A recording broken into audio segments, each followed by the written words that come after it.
আহনাফ, আহনাফ, তুমি কি করে পারলে এটা করতে আহনাফ? তাকাও না আহনাফ আমার দিকে। দেখো না আমি তোমার দেয়া লাল শাড়ি পরে বউ সেজেছি। কথা বলছো না কেন আহনাফ? বলে চিৎকার করে কাঁদতে লাগলো চাঁদি।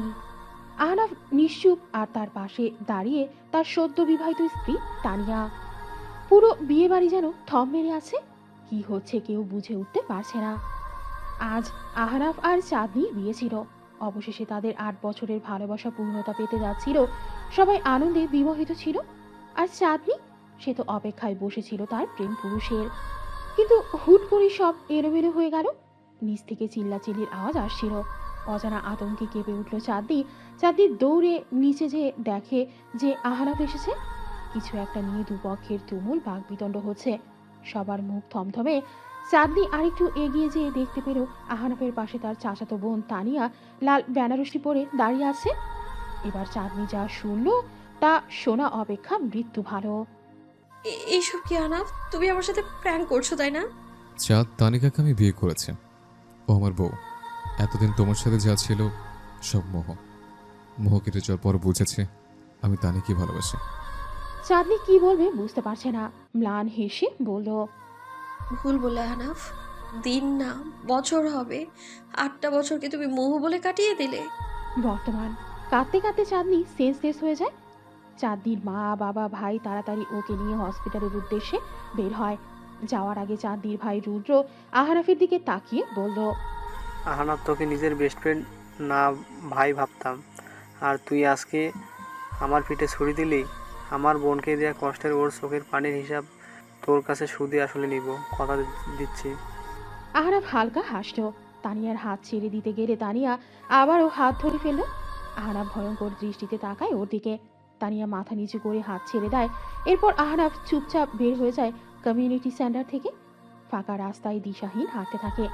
মানুষ বলে মা নাকি সন্তানের জীবনের সবচেয়ে কাছের বন্ধু, কিন্তু তার জীবনের সবচেয়ে বড় শত্রুই তার মা। হ্যাঁ, তার মা। তোমাকে আমি ঘৃণা করি মা, ভয়ঙ্কর ঘৃণা করি। নুরানি, বোন আমার, আজ তোর বোন প্রতিশোধ নিয়েছে। তোর অপমানের, তো আমাদের বাবা মায়ের অপমানের বদলা নিতে পেরেছি আমি নুরানি। আমার জীবন আজ সার্থক। আপা জানিস তো, শান্তি পাচ্ছি আজ। দুই বোন উচ্চ স্বরে হেসে উঠল। এই দুই মানবী কি আদৌ জানে যে নিজেদের সন্তানের সুখ আজ তারা নিজ হাতে মাটি দিয়ে এসেছে? চাঁদনি মরার মতো হসপিটালের বেডে শুয়ে আছে। মুখে অক্সিজেনের মাস্ক। চাঁদনির ভাইয়ের চোখ ভয়ঙ্কর লাল হয়ে আছে। না, সে কাঁদছে না। তার চোখে এখনই শুধুই প্রতিশোধ। আর সে ভালোভাবেই জানে কিভাবে প্রতিশোধ নিতে হয়। রুদ্র চাঁদনির হাত নিজের হাতের মুঠোয় নিয়ে বলল, বোন, কথা দিচ্ছি, তোর চোখ দিয়ে পড়া প্রতিটি অশ্রুর ফোঁটার হিসাব ওদের দিতে হবে। তানিয়া আহনাফের রুমে বউ সেজে বসে আছে। আজ তার স্বপ্ন পূরণ হলো। ছোট থেকে এই একটা স্বপ্নই তো সে দেখে এসেছে। তানিয়া জানে আহনাফ চাঁদনিকে ভালোবাসে, কিন্তু সে এখন আহনাফের বিবাহিত স্ত্রী। আহনাফ ওকে ভালোবাসুক বা না বাসুক, তবু আহনাফ ওর হয়েই থাকুক, ওর কাছেই থাকুক। তানিয়া মনে করে ওর একার ভালোবাসাই যথেষ্ট ওদের এই বিবাহিত জীবনের জন্য। আর ওর বিশ্বাস একদিন না একদিন আহনাফকে এই সম্পর্ক মেনে নিতেই হবে। তারপর সে আর আহনাফ মিলে তাদের স্বপ্নের সংসার সাজাবে। কতদিন আর বউকে ছাড়া থাকবে? পুরুষ মানুষ বলে কথা ভেবেই লাজুক হাসল তানিয়া। ওহ, তুমি নিয়ে চিন্তা করো না। আজ একটু কষ্ট পেয়েছে, তাই ও ড্রিঙ্কস করবে, হয়তো ফিরে আসবে। তুমি কি সত্যি ওর আসল মা, পারভিন? একটু ওকে চিন্তা হয় না ছেলেটার জন্য? শোনো নাসির, আমার ছেলেকে আমি তোমার চাইতে ভালো চিনি। ওর সাহস কতটুকুনি আমার জানা আছে। যেই ছেলে আমার সামান্য হুমকি নিজের এত বছরের ভালোবাসার মানুষকে ছাড়তে পারে, সে আর যাই করুক নিজের কোনো ক্ষতি করবে না। তাই এত চিন্তা করো না, ঘুমাও। পারভিন, তুমি আজ নিজ হাতে নিজের ছেলের জীবন নষ্ট করলে। ও নাসির, এইসব 2 দিনের আবেগ, আজ আসে কাল নেই। আর আমাদের তানিয়া কি কম সুন্দরী দেখবে? ঠিকই, তোমার ছেলে কয়েক মাস পর তানিয়া প্রেমে হাবুডুবু খাচ্ছে। পারভিন, আমি সত্যি অপেক্ষায় আছি যেদিন তোমার দুই বোন নিজেদের ভুল বুঝতে পারবে, তোমাদের অন্যায় বুঝতে পারবে। কিন্তু ভয় হয় ততদিন আমি আমার ছেলেটাকে হারিয়ে না ফেলি। ক্ষণিকের জন্য পারভিন আর মনেও ভয় জাগে, কিন্তু পরক্ষণেই সে তা উড়িয়ে দিয়ে বিজয়ের হাসি হেসে শান্তির ঘুমে পাড়ি জমায়। এদিকে আহনাফ এতক্ষণ বাবা মায়ের রুমের সামনে দাঁড়িয়ে তার মায়ের বলা কথাগুলো শুনে স্তব্ধ হয়ে গেছে। যেই মেয়ের জীবন বাঁচাতে গিয়ে নিজের জীবনটা নষ্ট করলো, আজ শুনে সেসব কিছুই নাকি নাটক ছিল মায়ের। অতীত বরযাত্রী বের হওয়ার 30 মিনিট আগে হুট করে আহনাফের মা আহনাফকে ডেকে পাঠায়। সেখানে যায়, দেখে তার বাবা মা আর চাচা খালার পরিবার বসে আছে, আর একজন হুজুর কাগজে কি যেন লিখছেন। আহনাফকে দেখে ওর মা বলে উঠল, আহনাফ, আজ তোর আর তানিয়ার বিয়ে। মা, মজা করছো? একটু পরে বরযাত্রী বের হব, রেডি হও, যাও। আমি মজা করছি না আহনাফ, আজ যদি তুই তানিয়াকে বিয়ে না করিস তাহলে এখনই আমি নিজেকে মেরে ফেলবো। আহনাফ হতবাক, বেশি অবাক নিজের পরিবারের বাকি সদস্যদের নির্বিকারভাবে বসে থাকা দেখে। তার মানে সবাই সব জানে, সবাই রাজিও। এভাবে কিছুক্ষণ আহনাফ আর ওর মায়ের তর্ক চললে কিছুক্ষণ পর ওর মা নিজের হাতে চাকু দিয়ে পোঁচ দেয়। গলগলিয়ে রক্ত পড়তে শুরু করে। আহনাফ সহ পরিবারের সবাই পারভিন আরাকে ডাক্তারের কাছে নিয়ে যেতে চাইলে সে সরাসরি না করে দেয়। তার এক কথা, আগে বিয়ে হবে, তারপর সে ট্রিটমেন্ট নেবে।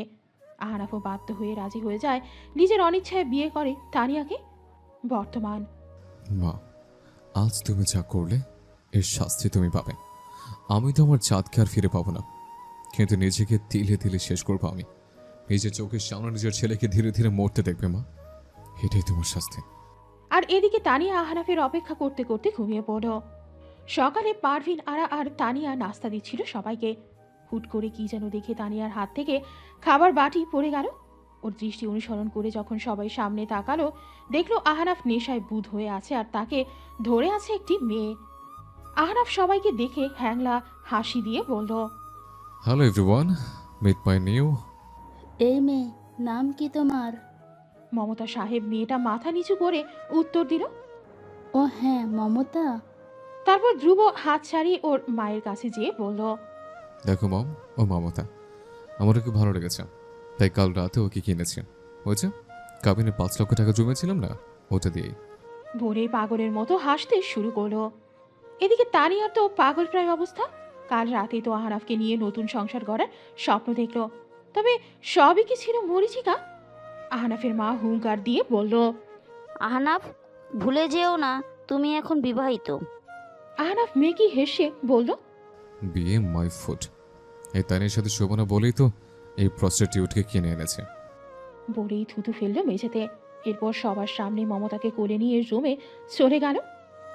আহনাফের এই নির্লজ্জ আচরণে বাসায় সবার মাথা নামিয়ে দিল। এদিকে তানিয়ার মা বিলাপ শুরু করলো, মেয়েকে এভাবে বিয়ে দিয়ে ভুল করলে না তো? তানিয়ার বাবা নাসির সাহেবকে হুমকি দিয়ে বলল। নাসির সাহেব তাচ্ছিল্য হাসি হেসে বলল, কেন ভাইজান?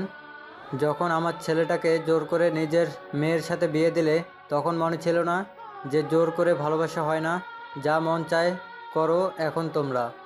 আর পারভিন, শুনে রাখো, আমার ছেলের যদি কিছু হয় সেদিনেই আমি এই ঘর ছাড়ব। তোমার মতো স্বার্থপর অমানুষের সাথে সংসার করা যায় না। বলে গটগট করে চলে গেলেন নাসির সাহেব। এদিকে পারভিনারা ভাবছেন সত্যি কি ভুল করে বসলেন তিনি। চাঁদ শোন, শরীর এখন কেমন তোর? চাঁদনি নিরুত্তর। জ্ঞান ফেরার পর থেকেই সে কারোর সাথে কথা বলছে না, শুধু সবার দিকে তাকিয়ে থাকে। কে কি? এদিকে আহনাফের অবস্থা শোচনীয়। ভয়ঙ্কর ভয়ঙ্কর ড্রাগে আসক্ত হয়েছে সে, অবশ্য ইচ্ছে করে হয়েছে, যেন এই অন্ধকার জগৎ থেকে আর ফিরতে না পারে। ইদানিং জুয়া খেলাও শুরু করে, ইচ্ছে করে জুয়াতে টাকা হারে। অফিস যায় না 2 মাস, বাসায় যতক্ষণ থাকে নিত্য নতুন মেয়ে নিয়ে আসে। পুরো বাড়ির পরিবেশ শোচনীয়। আর তানিয়া, তার অবস্থা আরও শোচনীয়। পারভিনারা বলেছিল আহনাফ যখন নেশার ঘরে থাকবে তখন যেন আহনাফের কাছে যায়। একবার বাচ্চা আসলে আহনাফ বলতে যাবে, সংসারী হবে। বাচ্চার মুখের দিকে তাকিয়ে তানিয়াও সায় দেয়। পরিকল্পনা অনুযায়ী একদিন রাতে আহনাফের সামনে আবেদনময়ী রূপে হাজির হয়। নেশার ঘরে আহনাফ ধীরে ধীরে তানিয়ার দিকে এগিয়ে যায়। তানিয়াকে চাঁদনি মনে করে কাছে টেনে নিতে থাকে। কিন্তু ওই যে, যতই নেশা করুক, ভালোবাসার মানুষের টানই আলাদা। ধাক্কা মেরে তানিয়াকে বিছানা থেকে নিচে ফেলে দেয়। সারা রাত তানিয়াকে বেল দিয়ে কুত্তার মতো পেটায়। এরপর 3 দিন তানিয়া হসপিটালে ভর্তি ছিল। এরপর থেকে তানিয়া নিজের রুমে একা একা বসে থাকে, সারাদিন চোখের পানি ফেলে। তারপর থেকে আহসান নেশা করে বাসায় আসলে দরজা ভালো করে লাগায়। তারপর রুমে বসেও সারা রাত নেশা করে। সুদর্শন বরিষ্ঠ আহনাফ 2 মাসের মধ্যেই কেমন রোগা হয়ে গেছে, চোখের নিচে দাগ বসে গেছে। কিছু স্বার্থপর মানুষের স্বার্থের বলি হয়েছে এই নিষ্পাপ ছেলেটা। আহনাফের বাবা ছেলের চিন্তায় অসুস্থ হয়ে পড়েছেন। জানেন না কি হবে তার ছেলেটার। রাগে ঘেন্নায় পারভিনারার সাথেও এখন আর কথা বলেন না। মনে মনে কঠিন সিদ্ধান্ত নিয়েছেন, পারভিনারার সাথে সম্পর্ক রাখবেন না, সব ছেড়ে ছুড়ে নিজের বাচ্চাটাকে নিয়ে শহর ছাড়বেন তিনি। এদিকে পারভিনারাও দুশ্চিন্তায় বিভোর। আহনাফ একমাত্র সন্তান তার, মাঝে মাঝে ভাবে চাঁদনিকে ফেরে আনবেন, কিন্তু তখনই তার বোন নুরানি বেগমের উস্কানিতে আরও কঠোর হয়ে যান। নুরানি বেগম তো পড়ে আছেন নিজের প্রতিশোধ আর নিজের ভালোবাসার মানুষকে হারানোর বেদনায়। সে কিভাবে বুঝবে অন্যের সন্তানের ভালো? বোকা পারভিনারাও বুঝল না যে নিজের সন্তানের জীবনে ধ্বংস নিজেই টেনে আনছেন। 1 মাস পর। আজকাল নূরের শরীর খুব একটা ভালো থাকে না, মাথা ঘোরায়, বমি বমি ভাব। হুট করে তার ফোন বেজে ওঠে, দেখে যে তার মা ফোন দিয়েছে। হ্যালো আম্মু, বলো।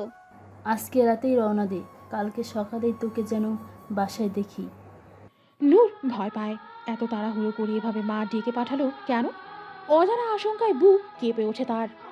রুদ্রদের বাসায় প্যাকিং চলছে, সব ব্যবসাপাতি গোপনে সরিয়ে ফেলেছে, নিজের চাকরিও সুইচ করেছে। আর মাত্র 1 দিন, তারপর তার লাস্ট চাল, এরপর ফিনিশ। ভেবেই উন্মাদের মতো হেসে উঠল রুদ্র। গালে হাত দিয়ে দাঁড়িয়ে আছে নূর। বাড়িতে ঢোকা মাত্রই নুরানি বেগম থাপ্পড় দিয়েছে ওর গালে। চোখ দিয়ে অনবরত পানি পড়ছে। কখনো ভাবিনি এভাবে ধরা পড়ে যাবে। ওদিকে ওর বাবা স্তব্ধ হয়ে দাঁড়িয়ে আছে। কোনোদিন কল্পনাও করেনি তার এই বাচ্চা মেয়েটা তার বিশ্বাস ভাঙবে। 2 মাস আগে কোথায় ছিলি তুই? চুলের মুঠি ধরে জিজ্ঞেস করছে নুরানি। আজ নূরের বাবাও কিছু বলছে না। বলছিস না কেন, বল। নূর চুপ করে আছে। ভুলেও যদি রুদ্রর নাম মুখে নেয় তাহলে মা আজকেই কিছু একটা করে বসবে, হয়তোবা সারা জীবনের জন্য হারাবে রুদ্রকে। তাই আপাতত চুপ থেকে পরে রুদ্রের সাথে কথা বলে ডিসিশন নেবে। কাঁপতে কাঁপতে নূর বলল, মা, বান্ধবীরা মিলে কক্সবাজার গিয়েছিলাম। কোন বান্ধবী? আম্মু, ভার্সিটির। নুরানি বেগম চুপ করে কিছু একটা ভাবলেন, তারপর বললেন। নূরের বুঝতে বাকি রইল না মায়ের পরের পদক্ষেপ কি। সে চেনে ভালোভাবেই তার মাকে। পিনে চমকে উঠল। বিকেলবেলা নূর অনেক কষ্টে লুকিয়ে বাসা থেকে বের হয়েছে। তাদের পরিচিত রেস্টুরেন্টের কর্নারের সিটে বসে অপেক্ষা করে রুদ্রের জন্য। 15 মিনিট পর রুদ্র এসে বিরক্তির সুরে বলল, সমস্যা কি নূর? এভাবে তাড়াহুড়ো করে ডাকলে কেন? আমার কি কাজ নেই নাকি? রুদ্র, তুমি এভাবে কথা বলছো কেন? আজ পুরো 3 মাস পর আমাদের দেখা হলো। এসব আজাইরের কথা বাদ দিয়ে আগে বলো, কেন ডেকেছো? রুদ্রর ব্যবহারে নূরের ভেতরটা ফেটে যাচ্ছে। অনেক কষ্টে কান্না আটকিয়ে বলল, রুদ্র, মা আমাকে সন্দেহ করছে। আমার মনে হয় মা এই সপ্তাহেই আমার বিয়ে দিয়ে দেওয়ার চেষ্টা করছে। বলে রুদ্রের দিকে তাকালো। রুদ্র কেয়ারলেস ভাবে বলল। তো নূর যেন আজ অবাকের পর অবাক হচ্ছে, রেগে গিয়ে বলল, তো দিয়ে কি বলতে চাচ্ছ তুমি? রুদ্র, ফাজলামি করছো? তোমার বউয়ের বিয়ের কথা চলছে আর তুমি এখনো এত উদাসীন? শুনো রুদ্র, আমি মোটেই ফাজলামির মোড়ে নই। আমি আমার বাড়ি ছেড়ে এসেছি। আমি আজকেই তোমার বাসায় উঠবো। রুদ্র এবার চেয়ারে আরেকটু আরাম করে বসে বলল, কোন অধিকারে? মানে? মানে কোন অধিকারে তুই আমার বাসায় যাবি? এভাবে তুই তুকারি করছো কেন রুদ্র? আমি বউ তোমার। প্রমাণ কি নূর? কোনো প্রমাণ আছে যে তুই আমার বউ? এবার নূর যেন আকাশ থেকে পড়ল, কাপা গলায় বলল, এসব কি বলছো রুদ্র?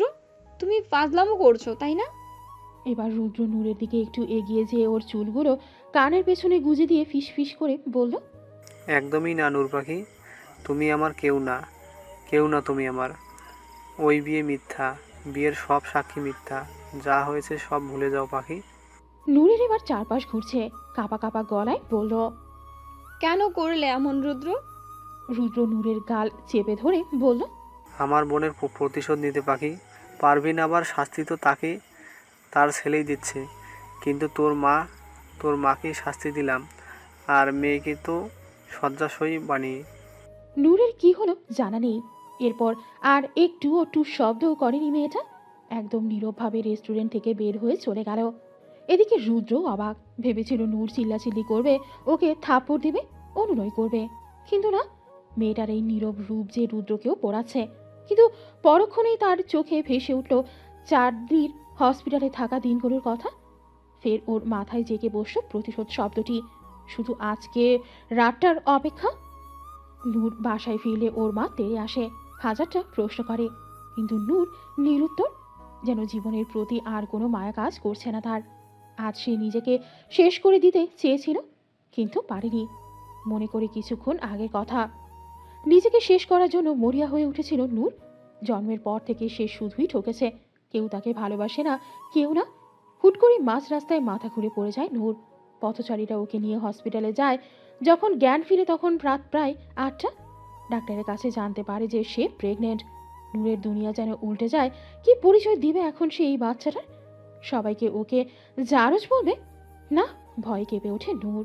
বেহায়ার মতো আবার ফোন করে রুদ্রকে, কিন্তু ফোন বন্ধ। এরপর সরাসরি চলে যায় রুদ্রর বাসায়। সেখানে যেয়ে দেখে গেটে তালা মারা। দারোয়ান বলে রুদ্ররা নাকি দেশের বাইরে চলে যাবে পুরো পরিবার। এবার যেন নূরের মাথায় বাজ পড়ল।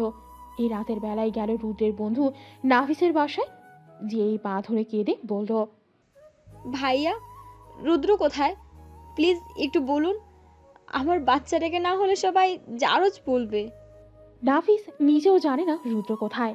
এদিকে ফোনও বন্ধ। আবার বাচ্চার কথা শুনে নাফিস আরও ভয় পেয়ে গেল। প্রতিশোধের নেশায় মেয়েটার এত বড় সর্বনাশ করলো। ওরা সব বন্ধুরা জানতো যে রুদ্র নূরকে বিয়ে করে বউ করে ঘরে তুলবে, এটাই প্রতিশোধ। কিন্তু রুদ্রের মনে যে পাপের খেলা চলছিল ভেবেই ঘেন্না লাগলো নাফিসের। অনেক কষ্টে রাত 11টায় নূরকে বাসায় পৌঁছে দিল নাফিস। কথা দিল রুদ্রকে খুঁজে বের করবে। কিন্তু রুদ্রকে খুঁজে পাওয়া কি এত সহজ? এই শহর থেকে নিজের সব হিসেব শেষ করে সে বের হয়েছে, আর ফিরবে না। আর তার শেষ চালা হবে কালকে সকালে। ততক্ষণে রুদ্র আর রুদ্রের পরিবার সবার ধরাছোঁয়ার বাহিরে। এমনকি আত্মীয়রাও জানে না কোথায় যাচ্ছে তারা। কিসের আত্মীয়? যারা তার বোনের বিপদের সময় নোংরা নোংরা বাক্য ছুঁড়েছিল, চায় না এমন আত্মীয় রুদ্র। এদিকে নূর তার মায়ের প্রশ্নের উত্তর না দিয়ে ঘরে চলে গেল। কাল সকালে শহর ছাড়বে সে। সে জানে রুদ্র আর ফিরবে না। সে আর চাচ্ছে না রুদ্র ফিরুক। নিজের বাচ্চাকে একটা ভালো ভবিষ্যৎ দেবে, একজন ভালো মা হবে। অতীতের কোনো ছায়া সে পড়তে দেবে না তার বাচ্চার উপর। আর রুদ্রকে কোনোদিনও সে ক্ষমা করবে না, কোনো দিনও না। কাঁদতে কাঁদতে ঘুমিয়ে পড়ল নূর। তীব্র যন্ত্রণায় ঘুম ভেঙে যায় নূরের। চোখ খুলে দেখে ওর মা ওর চুলের মুঠি ধরে টেনে হিঁচড়ে নামাচ্ছে আর নোংরা ভাষায় গালি দিচ্ছে। ব্যথায় কাঁপা গলায় নূর বলে উঠল, মা ছাড়ো আমাকে, ব্যথা পাচ্ছি। নুরানি বেগম রাগান্বিত স্বরে বলে উঠল, ব্যথা করে হারামজাদি, ব্যথা লাগে? তোর জন্য যে আমার মান সম্মান সব শেষ হয়ে গেল। তোকে কি এই জন্য জন্ম দিয়েছি আমি? এসব কি বলছো মা? কি করেছি আমি? এবার নুরানি বেগম নিজের ফোন নূরের দিকে ফিকে মারেন। নূর ফোন হাতে নিয়ে যা দেখলো তাতে ওর দুনিয়া উল্টে গেল জানো। বিছানায় রুদ্র নূরের গলায় মুখ ডুবিয়ে আছে এমন একটা ছবি ফেসবুকের সব জায়গায় ছড়িয়ে পড়েছে। যদিও নূরের চেহারা এখানে বোঝা যাচ্ছে না। নূর মনে মনে বলে উঠল, এটাই করার বাকি ছিল রুদ্র।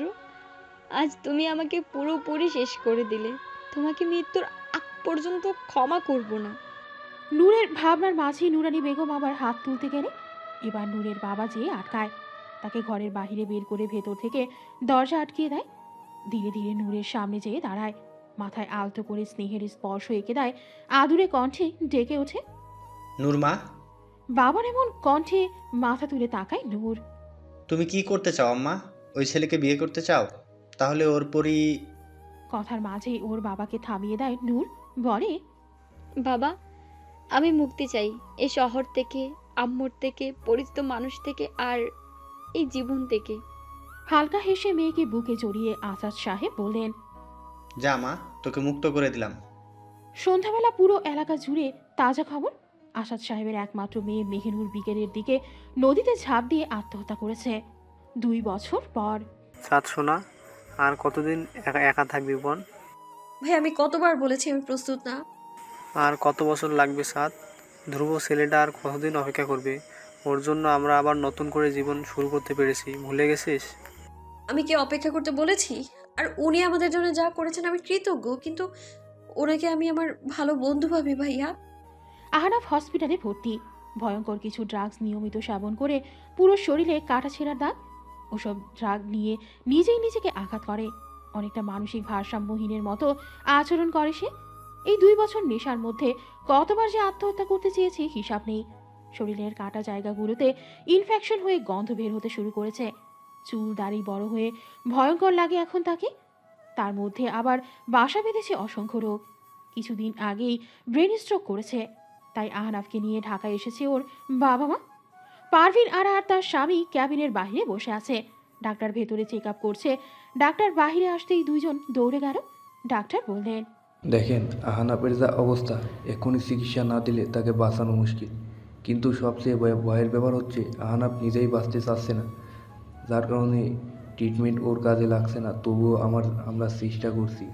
এখন খুশি তো তুমি পারবেন? আমার বাচ্চাটা শেষ পর্যন্ত মেরে ফেললে। তোমরা 2 বোন। আমি যদি আমার আহনাবকে হারাই তাহলে সেদিনেই তোমার সাথে আমার সম্পর্ক শেষ। বলে কাঁদতে কাঁদতে কেবিনে গেলেন তিনি। এদিকে পারভিনারা নিশ্চুপ। কি বলবে সে? তার জেদের জন্যই তো তার ছেলের আজ এই অবস্থা। ওদিকে তানিয়াও 1 বছর আগে ডিভোর্স দিয়ে দিয়েছে আহারাফকে। 6 মাস হলো নতুন বিয়ে হয়েছে।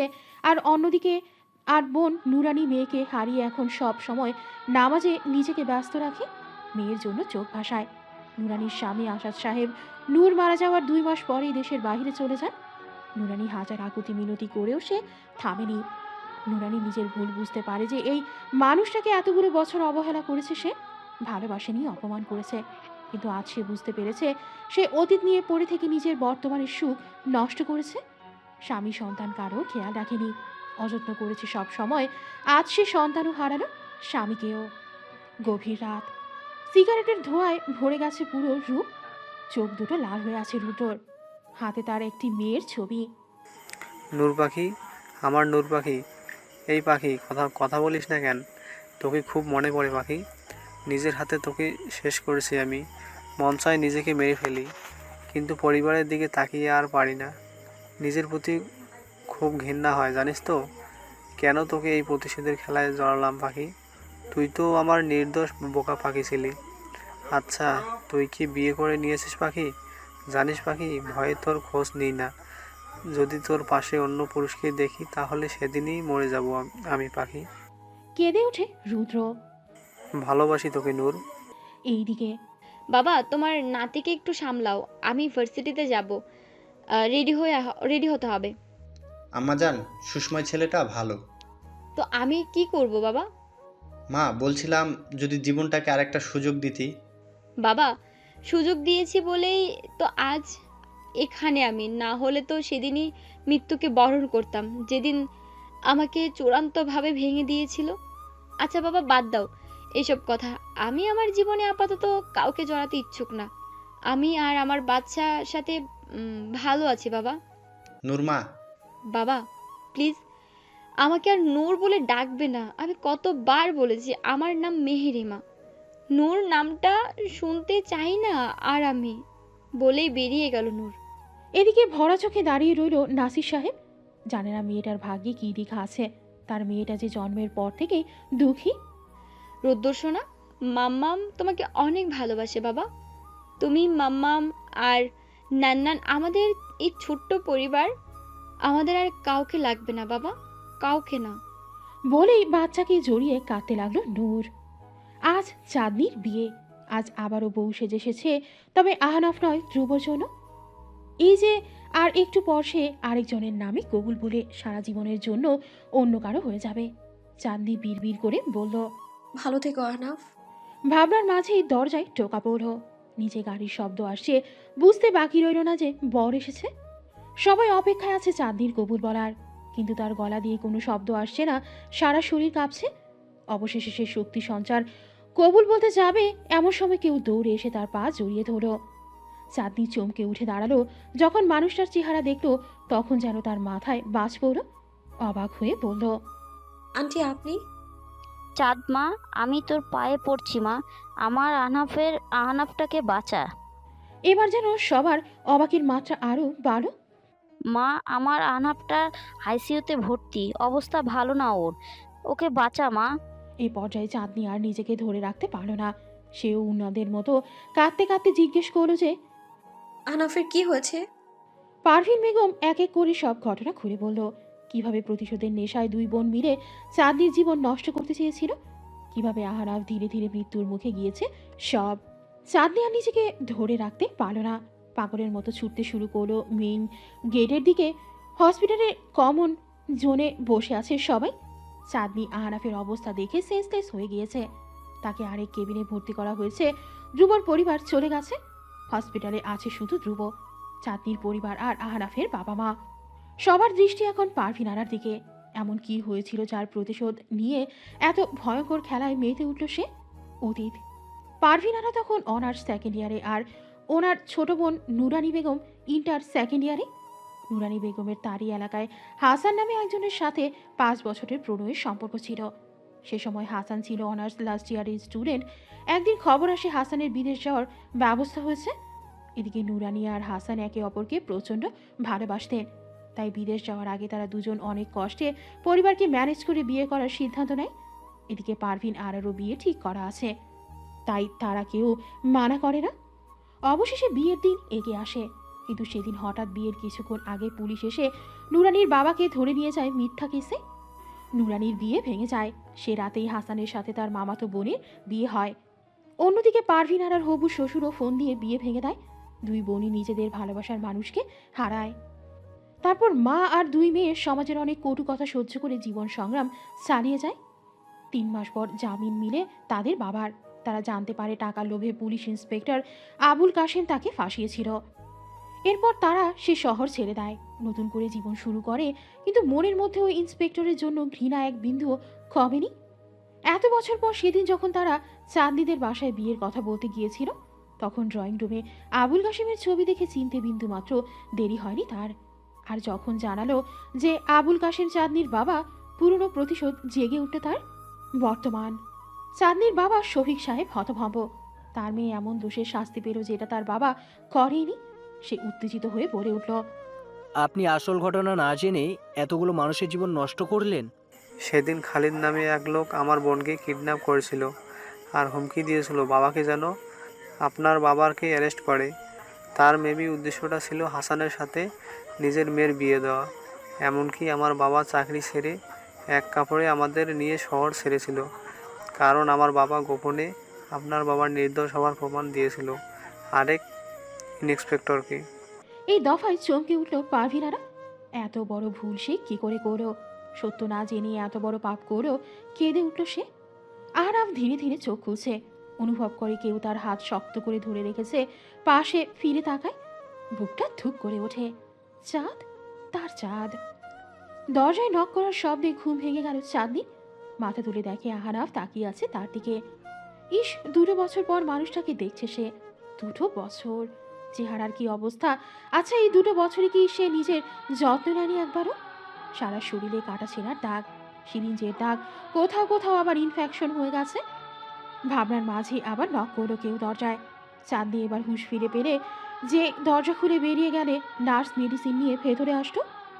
আহনাফ এখনও অপলক তাকিয়ে আছে তার চাঁদের যাওয়ার পথে। পেরিয়ে গেল দিন 4।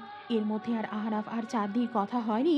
চাঁদনি যতবারই এসেছে কেবিনের বাইরে থেকে দেখে চলে গেছে। আজ আহনাফের ডিসচার্জের দিন, সবাই এসেছে, এমনকি ধ্রুব।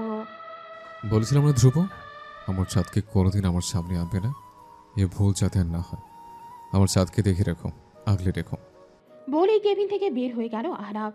এদিকে সবার চোখে বিস্ময়। আহনাফ ধ্রুবকে চেনে, তার মানে চাঁদনি কোথায় এটা আহনাফ আগে থেকেই জানতো। সবাই জিজ্ঞাসা দৃষ্টিতে তাকিয়ে থাকে ধ্রুবর দিকে। চাঁদনি আমাদের বাসায় আসার 15 দিন পরে আহনাব একদিন আমার অফিসে আসে, নিজের পরিচয় দেয়। এরপর সে প্রায় চাঁদনির খবর নিত আমার কাছে। প্রায় দূর থেকে দাঁড়িয়ে এক পলক দেখে চলে যেত। কিন্তু হুট করে 4 মাস পর আহনাব এসে বলে সে আমি যেন চাঁদনিকে আর কোনো দিন তার সামনে না আনি, চাঁদনিকে বিয়ে করে একটা নতুন জীবন দেই, আর অতীতকে যেন ভুলিয়ে দিই। চাঁদনি হতভম্ব। কি হচ্ছে তার জীবনে? মাথা ঘুরে পড়ে গেল সে। আহনাফ আবার বাড়ি যেয়ে ড্রিঙ্ক করছে। তখন বারবার মন চেয়েছিল তার চাঁদকে বুকে জড়িয়ে ধরতে, কিন্তু পারেনি। হুট করে আহনাফের হাত থেকে কেউ ড্রিঙ্কসের গ্লাস কেড়ে নেয়। আহনাফ রাগে কিছু বলতে যাবে, তার আগেই দেখে যে রুদ্র আরও বেশি রেগে হাত মুষ্টিবদ্ধ করল। সে রেগে বলল, রুদ্র, এখান থেকে যা। যাব না, কি করবি? রুদ্র প্লিজ যা, না হলে আমি যে প্রতিশোধের খেলায় মেতে উঠব, সেটা থেকে তোর আর তোর বোনের রেহাই পাওয়া মুশকিল। মানে?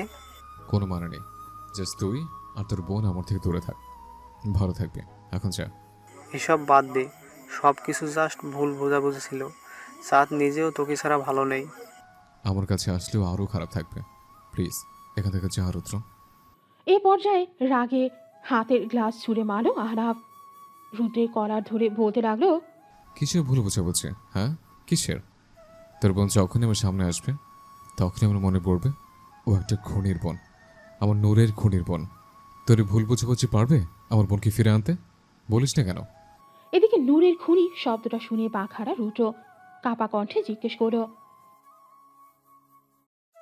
তাচ্ছিলের হাসি হাসল আহনাফ, বলল, একটা অবিবাহিত মেয়ে বিয়ের আগে প্রেগনেন্ট হলে তার ইন্টিমেট সময়ের ছবিকে সোশ্যাল মিডিয়াতে ছেড়ে দিলে সে মেয়েটার কী করা উচিত রুদ্র? বল না, কী করা উচিত? জানিস, সবাই বলে অনেকে আত্মহত্যা করেছে, কিন্তু আমি জানি ওকে আর ওর বাচ্চাকে খুন করা হয়েছে। আর খুনিটা তুই। প্লিজ তুই আর তোর বোন আমার সামনে আসবে না। এদিকে রুদ্র যেন এ দুনিয়াতে নেই। তার তো কানে বাজছে যে নূর আর তাদের হবু বাচ্চার খুনি সে। 4 দিনের বাসায় আজকে টেনশনে আছে। রাত পেরিয়ে সকাল হতে চলল, কিন্তু রুদ্র এখনো বাড়ি ফেরেনি। ফোন বেজে চলেছে, কিন্তু কেউ ধরছে না। সবাই টেনশনে আছে। ধ্রুব রাস্তায় রাস্তায় সারা রাত ঘুরেছে। হুট করে কলিং বেল বেজে উঠল। চাঁদনি তাড়াতাড়ি যেয়ে দরজা খুলে দেখে রুদ্র এসেছে। তাকে দুজন ধরে রেখেছে। রুদ্রর যেন কোনো হুঁশ নেই, রোবটের মতো হয়ে আছে। সাথে দুজন বলল কাল রাতে নাকি রুদ্র তাদের গাড়ির সামনে এসে দাঁড়িয়েছিল ইচ্ছা করে। তারা টাইম মতো ব্রেক করেও সামনে থেকে আরেকটা মোটর বাইক এসে ধাক্কা দেয়। তাই তারা তাড়াতাড়ি তাকে হসপিটালে নিয়ে যায়। সকালে জ্ঞান ফিরলে একটাও কথা বলেনি সে। সাথে সাথে চাঁদনির মা সাবিনা ইয়াসমিন এসে রুদ্রকে এলোপাথারি মারতে শুরু করলো। বল হারামজাদা, তোর কিসের অভাব রেখেছিলাম আমি? কেন মরতে গিয়েছিলি? এ পর্যায়ে রুদ্র মাথা তুলে তাকালো, বলল, মা, আমি খুনি না। আমি খুনি? আমি আমার স্ত্রী, আমার অনাগত বাচ্চাকে মেরেছি মা। আমার বেঁচে থাকার কোনো অধিকার নেই মা। ওখানে উপস্থিত সবার মাথায় যেন বাজ পড়ল। এ কি শুনছে তারা?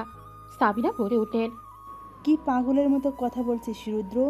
তোর বিয়ে কবে হলো আর বাচ্চা?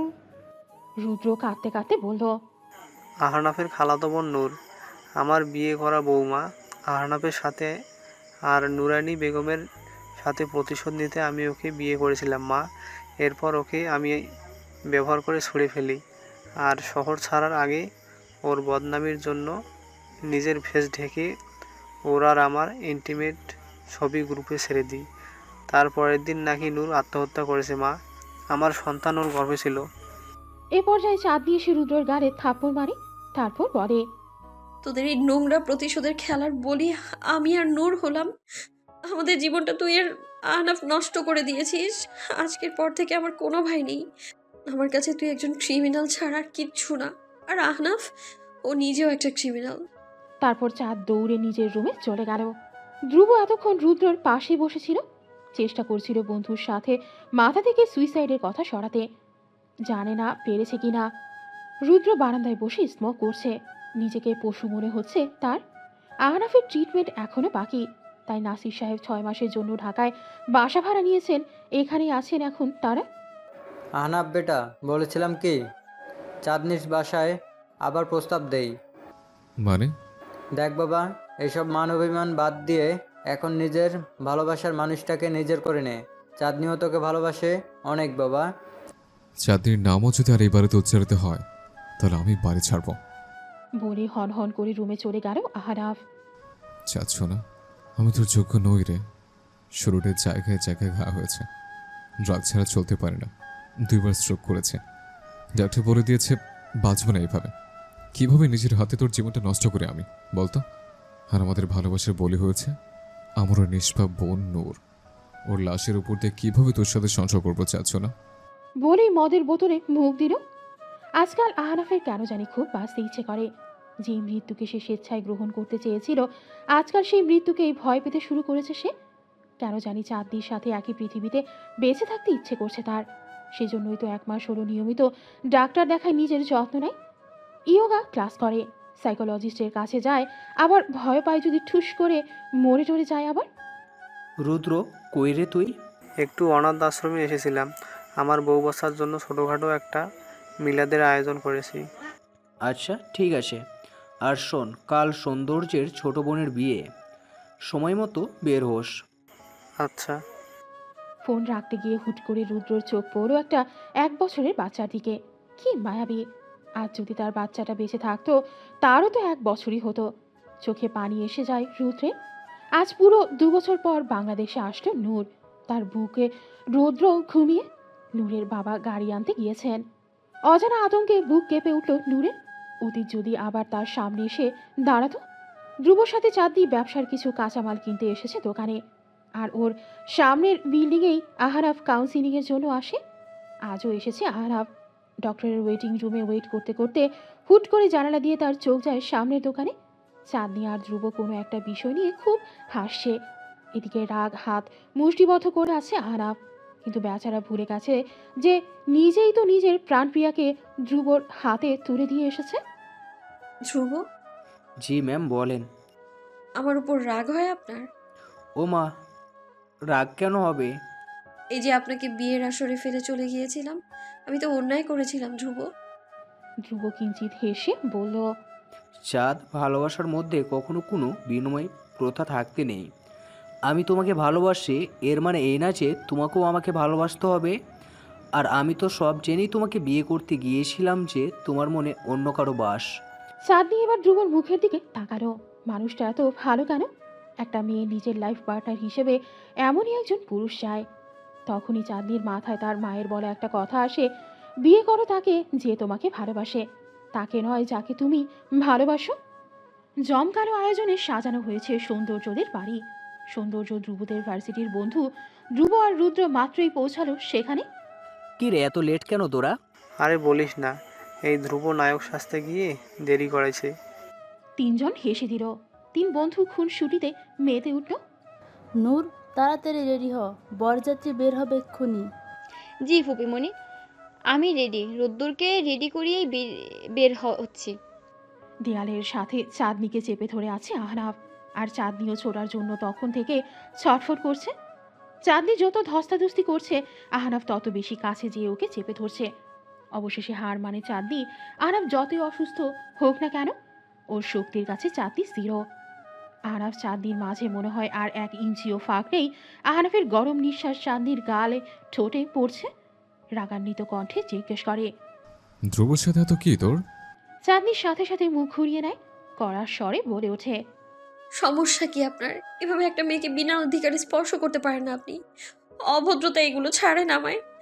আর ধ্রুব আমার হবু স্বামী, অবশ্যই এতদিনে আমার স্বামী হয়ে যেত। যাই হোক, ছাড়ুন এবার। আহনাফ করুণ চোখে তাকালো চাঁদনির দিকে। একটু দূরত্বে থেকে জিজ্ঞেস করো, কোনো অধিকারী কি নেই আমার চাঁদ? চাঁদনি আগের মতোই কড়ার স্বরে বলল, না, নেই। সত্যি বলতে সেদিন হসপিটালে আপনার জ্ঞান আসার আগ পর্যন্ত অধিকার ছিল, কিন্তু সেদিন হসপিটালে যখন আপনি নিজের হাতে আমার হাত ধ্রুবর হাতে দিলেন, ঠিক তখন থেকে আপনার প্রতি আমার ভালোবাসাটাও মরে গেল। তুমি ভুল বুঝছো চাঁদ, সেদিন ওসব করার কিছু কারণ ছিল। আসলে জানো তো আহনাফ, ভুল শুদ্ধ দুটো চিন্তাই বাদ দিয়েছি বহু আগে। তুমি বলো না আহনাফ যে রুদ্ধ ভাইয়া নূরের মৃত্যুর জন্য দায়ী? আসলে সত্যিটা কি জানো? তুমি নিজেই নূরের খুনি। আজ এতগুলো মানুষের জীবন নষ্টের একমাত্র দায়ী তুমি এর জন্য। আহনাফ মাথা নিচু করে কথা শুনছে চাঁদনির অভিযোগ। চাঁদনি আবার রুষ্ট কণ্ঠে বলল, নূর তোমার খালাতো বোন ছিল, তবুও তোমার এত কষ্ট? তাহলে ভাবো তো, আমি তো রুদ্র ভাইয়ের আপন বোন। সেদিন হসপিটালে যখন মৃত্যুর সাথে লড়াই করছিলাম, আমার ভাইয়ের কেমন লেগেছিল। আজ তুমি রুদ্র ভাইয়াকে ব্লেম করো যে নূরের মৃত্যুর জন্য সে দায়ী। তাহলে সেদিন যদি হসপিটালে আমি মরে যেতাম, তখন কে দায়ী হতো তখন আনাফ? আসলে জানো তো, তোমরা মা ছেলে সবগুলোই একই। শুধু নিজেদের কথাই ভাবো, নিজেদের কষ্টের কথাই ভাবো, কিন্তু অন্যেরা কোন সিচুয়েশনে আছে তা তোমরা কোনোদিনও ভাবো না। আর হ্যাঁ, ভুলেও আমার সামনে আসবে না। তোমার মতো কাপুরুষকে আমি আর আমার জীবনে চাই না, যে প্রথমে মায়ের দোহাই দিয়ে আমায় ছেড়েছে আর আরেকবার মৃত বোনের দোহাই দিয়ে। বলেই হনহন করে চলে গেল চাঁদনি। এদিকে নির্বাক তার যাওয়ার পানে তাকিয়ে আছে আহনাফ। আসলেই তো সে নিজেই দায়ী।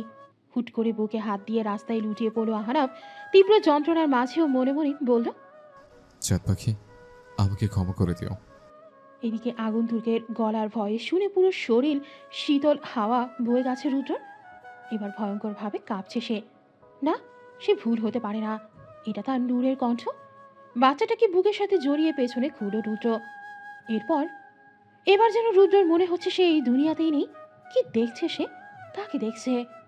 আরে কি করছো? সৌন্দর্য ভাইয়া কই? বাবু? বলেই সামনে তাকাতেই পা থেমে গেল নূরের। যেই অতীত থেকে পিছু ছাড়াতে 2 বছর ধরে দেশের বাইরে সে, যে অতীত তার জীবনটাকে শেষ করে দিল, আজ আবারও সে অতীত তার সামনে দাঁড়িয়ে।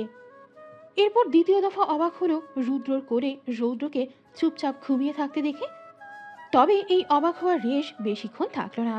অতীতের কথা মনে করে তার পুরো মন ঘৃণায় ছেয়ে গেল। ঝড়ের গতিতে যে রুদ্রর কোল থেকে রৌদ্রকে কেড়ে নিয়ে বাহিরের দিকে ছুটল সে। এদিকে নির্বাক রুদ্রর হুঁশ ফিরল এতক্ষণে। সেও নূরের পেছনে ছুটছে। চিৎকার করে ডাকছে রুদ্র। নূর প্লিজ থামো, আমার কথাটা একবার শোনো, প্লিজ থামো নূর। কিন্তু নূরের যে থামার নয়, সে তাড়াতাড়ি সিএনজিতে উঠে পড়ল। এদিকে রাস্তায় উদ্ভ্রান্তের মতো ছুটতে গিয়ে মুখ থুবড়ে পড়ল রুদ্র।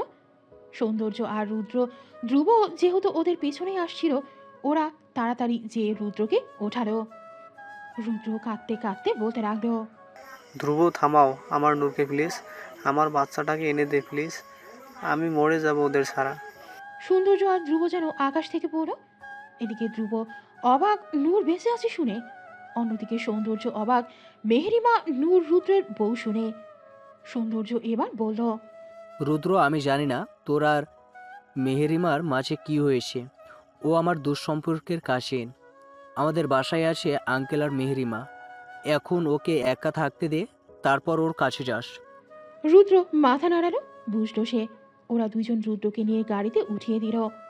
কলিং বেলের শব্দে মিসেস রুমা যে দরজা খুলে দিল, কিন্তু সামনে তাকিয়ে দেখে বিধ্বস্ত রূপে দাঁড়িয়ে আছে রুদ্র। দরজা লাগিয়ে রুদ্রর কাঁধে হাত রাখতেই আচমকা মায়ের পা জড়িয়ে চিৎকার করে কাঁদতে লাগলো সে। চাঁদনি আর ওর বাবাও কান্নার শব্দের দৌড়ে আসতো। ভাইয়ের এই অবস্থা দেখে নূরেরও ভয় গলা শুকিয়ে গেল। যতই রেগে থাকুক, কিন্তু ভাইকে সে প্রচণ্ড ভালোবাসে। রুদ্র বিলাপ করে বলতে লাগলো, মা, আমার নূর বেঁচে আছে, আমার বাচ্চাটাও বেঁচে আছে মা। বাচ্চাটাকে আমি আমার বুকে রেখেছিলাম মা, কিন্তু আমি কিন্তু আমি তো জানতাম না ওটা আমার বাচ্চা ছিল, না হলে ওকে নিয়ে যেতে দিতাম না মা। আমার বউ বাচ্চাকে আমার কাছে এনে দাও না মা, বিশ্বাস করো আর কোনো কিছুই চাইবো না। এবার যেন বাসায় আরেকবার বিনা মেঘে বাজ পড়ল সবার মাথায়। বাবা, আজকে রাতের ফ্লাইট কনফার্ম হয়েছে? নূরের কথা বলার মাঝে কলিং বেল বেজে উঠল। সবার মনোযোগ গিয়ে ঠেকলো দরজায়। কে এলো এত সকাল সকাল? সৌন্দর্য গিয়ে দরজা খুলতেই সবাই দেখলো 4 জন অপরিচিত মানুষ দাঁড়িয়ে। আর এদিকে নূরের পায়ের নিচ থেকে যেন মাটি সরে গেল। ও যেই ভয় পেয়েছিল, তবে তাই কি সত্যি হতে যাচ্ছে? নূর শক্ত মুখ করে সোফায় বসে আছে, আর ও ঠিক সামনের সোফায় রুদ্রর পরিবার। রুদ্রর বাবা মা বোন তখন থেকে এই ওই করে বোঝাতে চাচ্ছে। এদিকে সৌন্দর্যের পরিবারও বোঝাচ্ছে যেন রুদ্রকে আরেকবার সুযোগ দেয়। কিন্তু নূর তো নিজের সিদ্ধান্তে অটল। সে আর রুদ্রকে চায় না।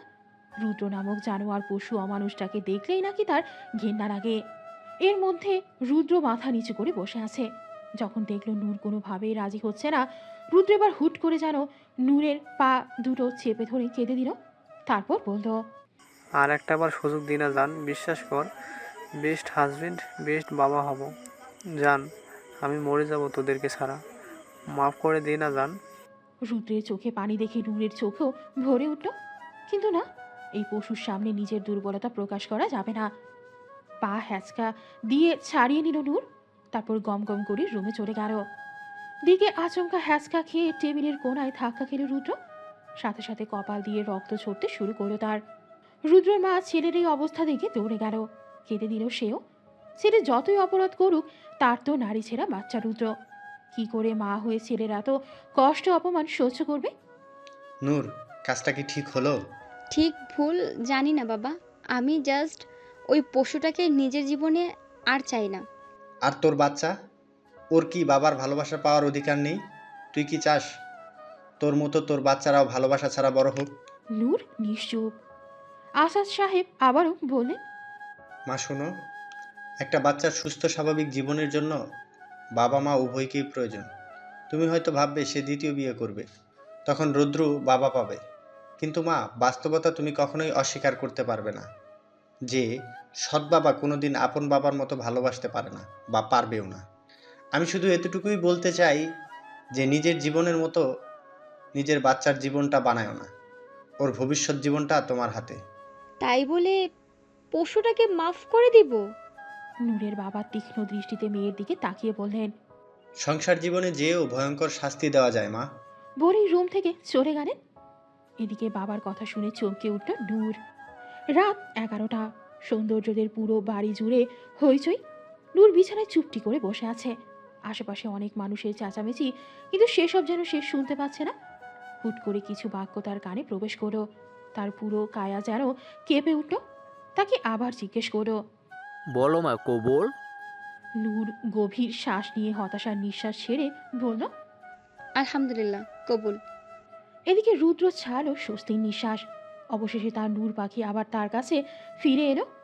অন্যদিকে আহনাফ এখনো হতভম্ব হয়ে দাঁড়িয়ে আছে ঘরের কোণে। পারভিন আর নুরানি বেগমও নিশ্চুপ। মৃত মেয়েকে হঠাৎ চোখের সামনে দেখে সে কি প্রতিক্রিয়া দেবে সে নিজেও জানে না। আজকে দুপুরে যখন আসাদ সাহেব নুরানি বেগমকে নূরের কথা জানালো, সে সাথে সাথে নামাজে দাঁড়িয়ে শুকরিয়া আদায় করেছে। নিজের পাপ কাজের জন্য ক্ষমাও চেয়েছে। সেই সাথে তার নিজের প্রতি প্রচণ্ড ঘৃণাও জমেছে। তাই তো এখানে এসে নূরের সাথে কথা বলারও সাহস পাচ্ছে না তিনি। মন চাচ্ছে তার মেয়েকে জড়িয়ে ধরে কান্না করতে, কিন্তু নিজের কৃতকর্মের জন্য আর ব্যর্থতার জন্য পারছেন না নূরের সামনে যেতে। এদিকে আহনাফকে ফোন দিয়েছিল রুদ্র। এখানে এসে বোনকে জড়িয়ে ধরতে গেলে নূর ধাক্কা দিয়ে সরিয়ে দেয়।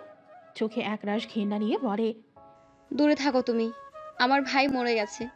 তুমি ওই রুদ্রের মতো একটা মানুষ, অমানুষ। ওই রুদ্র যেমন আমার আত্মাকে মেরেছে, ঠিক সেভাবে তুমিও চাঁদনি আপির আত্মাকে মেরে ফেলেছিলে। আর দয়া করে তোমার ওই পাপ কাজের সাফাই গাইতে আসবে না, ঘেন্না করি তোমাদের। তারপর থেকে আহনাফও নিশ্চুপ। বোনের চোখেও ঘেন্না, ভালোবাসার মানুষটার চোখেও ঘেন্না। গাড়িতে নূর আর রুদ্র পাশাপাশি, আর রুদ্রের বুকে ঘুমাচ্ছে যেন এক পারফেক্ট পরিবার। বিছানায় চোখ বন্ধ করে হেলান দিয়ে শুয়ে আছে নূর।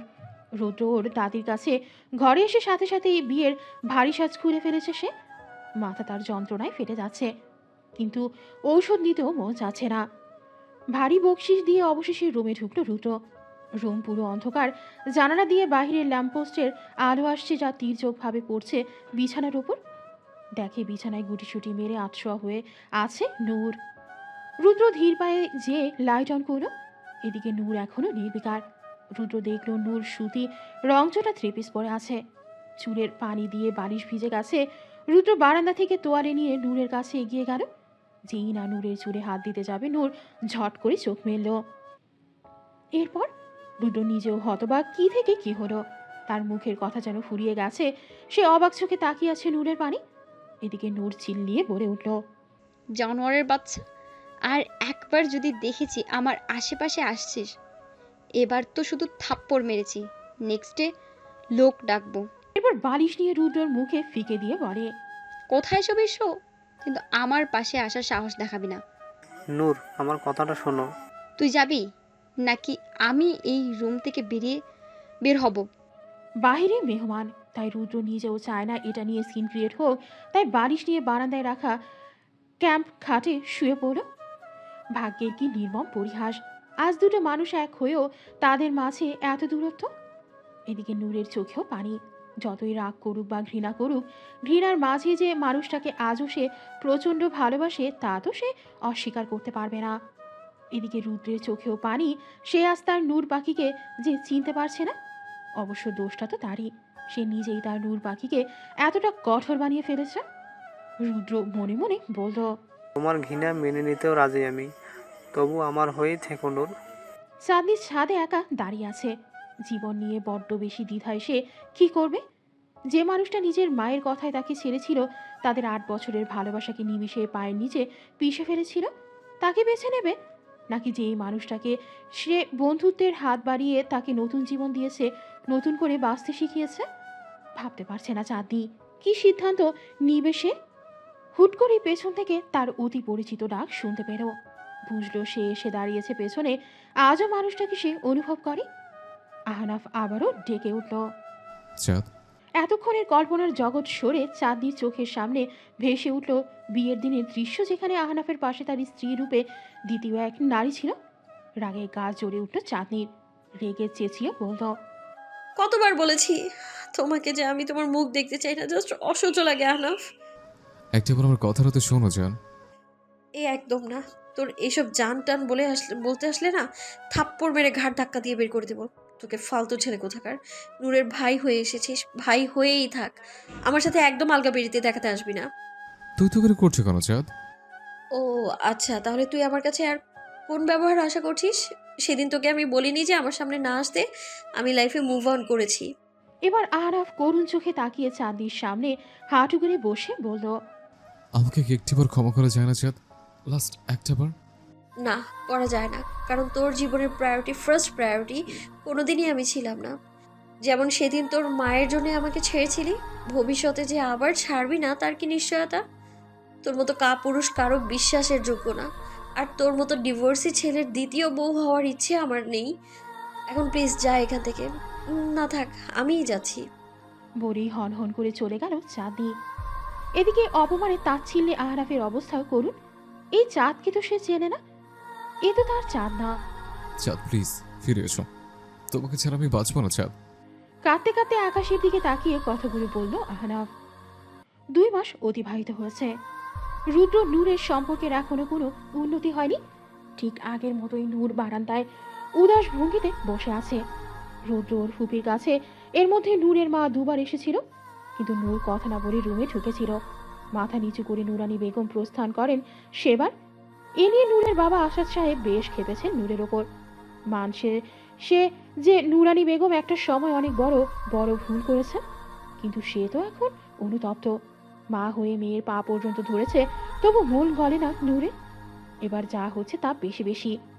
রাগ করে আজ 7 দিন হলো আসাদ সাহেব নূরের সাথে কোনো প্রকার যোগাযোগ করেন না। স্ত্রী তার যতই খারাপ হোক সে প্রচণ্ড ভালোবাসে তাকে। সবচেয়ে বড় কথা হলো নুরানি বেগম অনুতপ্ত। বারবার যে মেয়ের সামনে মাথা নত করেছে, কিন্তু মেয়ের হয়ে মাকে এভাবে বারবার ফিরিয়ে দিয়ে যে অপমান নূর করেছে, সেটার কোনো ক্ষমা হয় না। এরপর হয় নূর যে ওর মায়ের কাছে ক্ষমা চাইবে, না হয় আসাদ সাহেব আর কোনোদিনও নূরের মুখ দেখবেন না। পুরনো কথায় ভাবছিল নূর। সে নিজেও জানে না সে কি করবে। এই যে সেদিন মাকে অপমান করলো, সে কি কাঁদেনি? বাথরুমে ঢুকে মুখে তোয়ালে চেপে ধরে কেঁদেছে সে। রুদ্রের সাথে যে কুকুরের মতো আচরণ করে, এতে রুদ্র যতটা না কষ্ট পায়, এর চেয়ে 1000 গুণ বেশি কষ্ট পায় নূর। কিন্তু সে কেন জানি পারছে না মাফ করতে কাউকে। বারবার সেদিন বিকেলের দৃশ্য মনে পড়ে, যখন এলাকার সবাই তার ভাইরাল হওয়া ছবি নিয়ে নোংরা কথা বলছিল। কেউ কেউ বলছিল, ইস মামা, মেয়েটার উপরে যদি চাদরটা না থাকতো, খাসা একটা ফিগার দেখতে পাইতাম। এগুলো কি? এর চেয়েও ভয়ঙ্কর আর নোংরা কথা বলা হয়েছিল নূরকে উদ্দেশ্য করে। আর মা ছোটবেলায় যখন জ্বরে পড়তো, কোনোদিন মাকে পাশে পায়নি। শুধু সেটা কোনো সময় তার মা তার পাশে ছিল না। উল্টো কেউ ওর নামে বিচার দিলে সত্য মিথ্যা যাচাই না করে এসে নূরকে মারতো, নোংরা ভাষায় গালি দিত। একসময় মায়ের ভয়ে নূর কারো সাথে মেশাই বন্ধ করে দিল। একা একাই রুমে থাকতো, যেন এটাই তার জগৎ। আসলে সবকিছু মিলিয়ে মানসিক রোগীতে সে পরিণত হয়েছে। অতীতের ভয়ঙ্কর দিন মনে পড়লেই সে আর নিজেকে সামলাতে পারে না। ভাবি, হুট করে চাঁদনির ডাকে হুঁশ ফিরল নূরে। তাড়াহুড়ো করে চোখ মুছে বলল, আরে চাঁদ আপি, আসো বসো। দেখছো না সকাল থেকে রুম গোছাই হয়নি, সারা ঘরে এই ফাজিলটার খেলনায় ভর্তি। চাঁদনি হেসে নূরের পাশে বসল, তারপর বলল, ভাইয়াকে তো মাফ করে দিলেও পারো ভাবি। নূর তাচ্ছিল্য হেসে তাকালো চাঁদনির দিকে, বলল, তুমি পেরেছো আহনাব ভাইয়াকে মাফ করতে? নূর আবারও বলল, আপি, তোমার ভাই আমার সাথে যা করেছে তার শিখি পরিমাণও তো আমার ভাই তোমার সাথে করেনি। আমার ভাই তো জাস্ট বিয়ের দিন বিয়েটা ভেঙেছে। তোমার পক্ষে মুভ অন করাটা অতটাও ইজি ছিল না। অবশ্য করেছো। ধ্রুব ভাই তোমার বর্তমান, কিন্তু আমার কথা একবার ভেবে দেখেছো? 5 বছরের সম্পর্ক ছিল তোমার ভাই আর আমার। তোমার ভাই জানতো আমার অতীত সম্পর্কে, যে কতটা যে ছোট থেকে কতটা ট্রমার মধ্যে বড় হয়েছি। তোমার ভাই জানতো, তার জন্য আমি হাসি মুখে নিজের জীবনটা দিয়ে দিতেও রাজি ছিলাম। তোমার ভাই জানতো সে আমাকে ছেড়ে দিলে আমি বাঁচবো না, কিন্তু সে কি করলো জানো?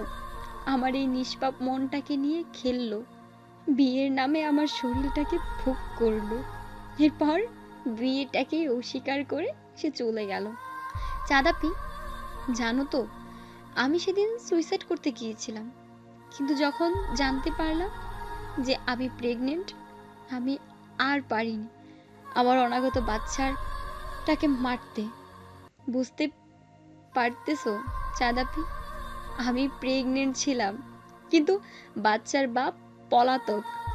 আমার বাচ্চাটা দুনিয়াতে আসলে সে জারজ হিসাবে পরিচিত পাবে জেনেও আমি বাচ্চাটাকে জন্ম দেওয়ার সিদ্ধান্ত নিলাম।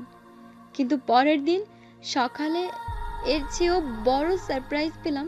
তোমার ভাই নিজের চেহারা ব্ল্যাক করে আমাদের ইন্টিমেট মুহূর্তের ছবি নেটে ছেড়ে দিয়েছিল। বুঝতে পারছো আপি কি কি করেছে তোমার ভাই? আর তুমি এসেছো আমার ভাইয়ের সাফাই গাইতে। তুমি আমার ভুল বুঝছো নূর। আমি তো শুধু তুমি শুধু কি? হ্যাঁ কি? আর আহনাব ভাইয়ের দোষ দাও তুমি? আহনাব ভাইয়া জায়গায় তুমি থাকলে কি করতে বলো?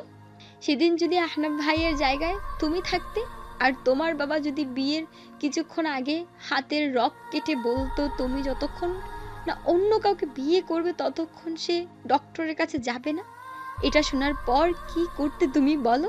উত্তর আছে? তুমি কি জানো শুধুমাত্র নিজেকে ধীরে ধীরে মেরে ফেলতে আহনাব ভাইয়া কত ভয়ঙ্কর ভয়ঙ্কর ড্রাগ নেওয়া শুরু করেছিল? বিশ্বাস না হলে ভাইয়ার ডক্টরকে যেয়ে জিজ্ঞেস করে। মানুষটা তিল তিল করে নিজেকে শেষ মেরেছে এই 2 বছরে। তুমি তো এখনে ধ্রুব ভাইয়ের বুকে মাথা রেখে লাইফে ঠিকই মুভ অন করেছো, আর আমার ভাই তার বিয়ের 1.5 বছরেও তার বউ তানিয়াকে ছুঁয়েও দেখেনি। চাঁদনি অশ্রুসিক্ত নয়নে নূরকে কাপা গলায় বলল। নূর প্লিজ চুপ করো। এই দফায় নূর আরো রেগে চেঁচিয়ে উঠল। নূরের চেঁচামেচিতে বাসার সবাই চলে এলো। নূর চেঁচিয়ে বলল, কি চুপ করবো? হ্যাঁ কি চুপ করবো? তোমরা 2 ভাই বোন চরম লেভেলের স্বার্থপর। তোমরা শুধু বুঝো নিজেদের কষ্ট। অন্য মানুষ যে কষ্ট থাকতে পারে, অন্যরাও যে কষ্ট পায়, এটা তোমাদের বুঝো না। চাঁদনিকে কাঁদতে দেখে রুদ্র এগিয়ে এলো। ক্রোধে নূরকে বলল, তোমার সমস্যাটা কি নূর? তোমার আমার সাথে সমস্যা আমাকে বলো। আমাকে অপমান করো, আমার পরিবারকে এসবের মাঝে আনছো কেন? নূর এবার তাচ্ছিল্য হেসে বলল, তোমার পরিবার? সিরিয়াসলি? তাহলে আমি কে রুদ্র? রুদ্রের বুকটা এবার মুচড়ে উঠল। কি বলে ফেলল সে? তার ভাবনার মাঝে আবারও নূর বলল, আমি জানতাম তুমি কোনোদিন পরিবর্তন হবে না। এখনো যদি তোমাকে তোমার পরিবার আর আমার মাঝে কোনো একটা চুজ করতে বলা হয় তাহলে তুমি আবারও তোমার পরিবারকে চুজ করবে রুদ্র। আবারও কখনো যদি আমার পরিবারের জন্য তোমার পরিবারের কোনো ক্ষতি হয়, তবে তুমি আমার উপরে প্রতিশোধ নেবে। আসলে তোমার ফার্স্ট প্রায়োরিটি সবসময় তোমার পরিবার থাকবে রুদ্র। আমি শুধুমাত্র একটা সেকেন্ড অপশন। বলে তাচ্ছিল্য হাসল নূর। চাঁদনি পরিস্থিতি সামলাতে বলল, নূর ভুল বুঝছো তুমি। নূর যেন আজ আর নিজের মধ্যে নেই। চেঁচিয়ে বলল, এই তুই চুপ থাক। আমার আর আমার ভাইয়ের জীবনের সবচেয়ে বড় অভিশাপ তোরা 2 ভাই বোন। রুদ্র কি বলবে নিজেও বুঝে উঠতে পারছে না। রুদ্রর মা এবার এগিয়ে এসে বলল, শুনলে কি হবে? কি হবে রে? তোদের এই বালের মান সম্মান যাবে? তোর ছেলে যখন আমার সাথে শুয়ে আমাকে অস্বীকার করেছিল তখন আমার মান সম্মান যায়নি? যখন তোর ছেলে আমার পেটে বাচ্চা দিয়ে পালিয়ে গিয়েছিল তখন আমার মান সম্মান যায়নি? যখন তোর ছেলে আমাদের এক বিছানায় শুয়ে আর বলতে পারলো না, নূর তার আগেই রুদ্র ওর গালে থাপ্পড় বসালো। নূর যেন আরও খেপে উঠল, চোখ দুটো ক্রমশ লাল হয়ে গেল তার। কিন্তু এবার আর নূর একটা শব্দ উচ্চারণ করলো না, তাচ্ছিল্য হেসে রুম থেকে বেরিয়ে গেল। রুদ্র মাথা চেপে ধরে বিছানায় বসে পড়ল। চাঁদনি আর ওর মা রুম থেকে বের হলো। রুদ্রকে নিয়ে অবশ্য অনেক আগেই ওর দাদু নিজের রুমে নিয়ে গিয়েছে। 5 সেকেন্ড পরই রুদ্র তার মায়ের চিৎকার শুনে দৌড়ে গেল। পুরো ফ্লোর রক্তে ভেজা। নূরের এক হাতে চাকু আর অন্য হাত থেকে টপ টপ করে রক্ত ঝরছে। এরই মাঝে নূর হাসছে, পাগলের মতো হাসছে। রুদ্রের পা যেন চলার শক্তি হারিয়েছে। কয়েক সেকেন্ড পর রুদ্রর হুঁশ ফিরলেও ও ওর মা আর চাঁদনি ধরতে গেলে নূর পিছিয়ে গায়, কাপা কণ্ঠে বলে। এই তোমরা ছুবে না আমাকে। এবার ভেজা চোখে রুদ্রের দিকে তাকিয়ে বলল, কেন আমাকে ভালোবাসলে না রুদ্র? তোমার জন্য তো আমি আমার পরিবার সমাজ সব ছাড়তে রাজি ছিলাম, কিন্তু তুমি তোমার পরিবারের জন্য আমাকে ছেড়ে দিলে। আর আজকেও তুমি তোমার মা বোনের জন্য আমার গায়ে হাত তুললে। বলে আবারও তাচ্ছিল্য হাসল নূর। এরপর মাটিতে লুটিয়ে পড়ল। বোকা রুদ্র বুঝলো না সে সময় নূরকে না বকে নূরের গায়ে হাত না তুলে যদি নূরকে বুকে টেনে শান্ত করত, নূর নিজেই নিজের ভুল বুঝতে পেরে চাঁদনি আর ওর মায়ের কাছে ক্ষমা চাইত। রুদ্র বুঝলো না যে তার স্ত্রী মানসিকভাবে অসুস্থ। বুঝলো না সে আইসিইউর বাহিরে বসে আছে রুদ্র। তার মুখে কোনো রা নেই, শার্টের রক্ত শুকিয়ে গেছে। 1 ঘন্টা হতে চললো, কিন্তু ভেতরে কি হচ্ছে কেউ জানে না। দম বন্ধ লাগছে তার। নিজেকে জানোয়ারের চেয়ে নিকৃষ্ট মনে হচ্ছে। নিজের হাতে একটা হাসি খুশি নিষ্পাপ মেয়ের জীবনটা নষ্ট করেছে, তিল তিল করে তাকে মৃত্যুর মুখে ঠেলে দিয়েছে। সে জানতো নূরের অতীত জীবনের প্রতিটি ট্রমার কথা। সে তো জানতো মেয়েটাকে বেঁচে থাকার কারণ ছিল সে। কি করতে পারলো প্রতিশোধের আগুনে জ্বলে একটা নিষ্পাপ পবিত্র মেয়ের জীবনকে অন্ধকারে ভরিয়ে দিতে? চাঁদনিও মাথা নিচু করে বসে আছে। আজকে নূরের এই পরিণতির জন্য সে নিজেকেই দায়ী করছে, পরোক্ষভাবে হলেও সে নিজেও দায়ী। শফিক সাহেব নিজেও লজ্জিত যে তার ছেলের জন্য একটা নিষ্পাপ মেয়ে আজ মৃত্যুর সাথে লড়ছে। ওদের ভাবনার মাঝে কেউ রুদ্রকে ডাক দিল। রুদ্র মাথা তুলে দেখে আহনাফ দাঁড়িয়ে, চোখে মুখে ওর জিজ্ঞাসা। আহনাফের মূলত আজ চেক আপের ডেট ছিল, তাই এসেছিল। কিন্তু হঠাৎ করে আইসিইউ এর সামনে চোখ যায় তার, দেখে চাঁদনি রুদ্ররা বসে আছে। রুদ্র সারে রক্ত, অজানা আশঙ্কায় বুক কেঁপে ওঠে তার। আহনাফ আবার রুদ্রকে জিজ্ঞাসা করে, কিরে, কি করছিস এখানে তোরা? রুদ্র যেন বাঘারা, কি বলবে সে? মাত্র 2 মাসেই নূরকে মৃত্যুর দুয়ারে টেনে এনেছে সে। সে ব্যর্থ স্বামী, ব্যর্থ সে। চাঁদনি পরিস্থিতি বুঝতে পেরে এগিয়ে গেল আহনাফের দিকে, শান্ত স্বরে বলল, আহনাফ একটু শান্ত হও, আমার সাথে বাইরে এসো বলছি আমি। এবার যেন আহনাফের সন্দেহ আরও গাঢ় হলো। যেই চাঁদনি তার সাথে তুই ছাড়া কথা বলে না, উঠতে বসতে অপমান করে, সে আজ এত ভালো ব্যবহার করছে কেন? তার মানে কিছু তো হয়েছে। এরপর চারপাশে তাকালো, দেখলো চাঁদনি, রুদ্র আর শফিক আঙ্কেল আছে, আর নূর, রৌদ্র আর শামীম আন্টি অনুপস্থিত। না, শামীম আন্টির কিছু হলে তো চাঁদনি এতক্ষণে সেন্সলেস হয়ে পড়ে থাকতো, আর রৌদ্র কিছু হলে তো নূর এখানে থাকতো। তার মানে নূর? চোখ বড় বড় হয়ে এলো আহনাফের। তারপর আইসিইউর দিকে ইশারা করে বলল, নূর। চাঁদনি আস্তে করে মাথা নাড়ালো। আহনাফ মুহূর্তের মধ্যেই রুদ্রর গলা চেপে ধরল। কি বা বলতে যাবে, এরই মধ্যে একজন নার্স বের হলেন। রুদ্র আহনাফকে উপেক্ষা করে দৌড়ে গেল তার কাছে। নার্স বলল, রোগীর অবস্থা ক্রিটিক্যাল, সে রেসপন্স করছে না, ইমিডিয়েটলি এ নেগেটিভ রক্ত লাগবে, আর আমাদের ব্লাড ব্যাংকে এই রক্ত শেষ। আহনাফ হন্তদন্ত হয়ে এসে বলল, আমার রক্তের গ্রুপ এ নেগেটিভ।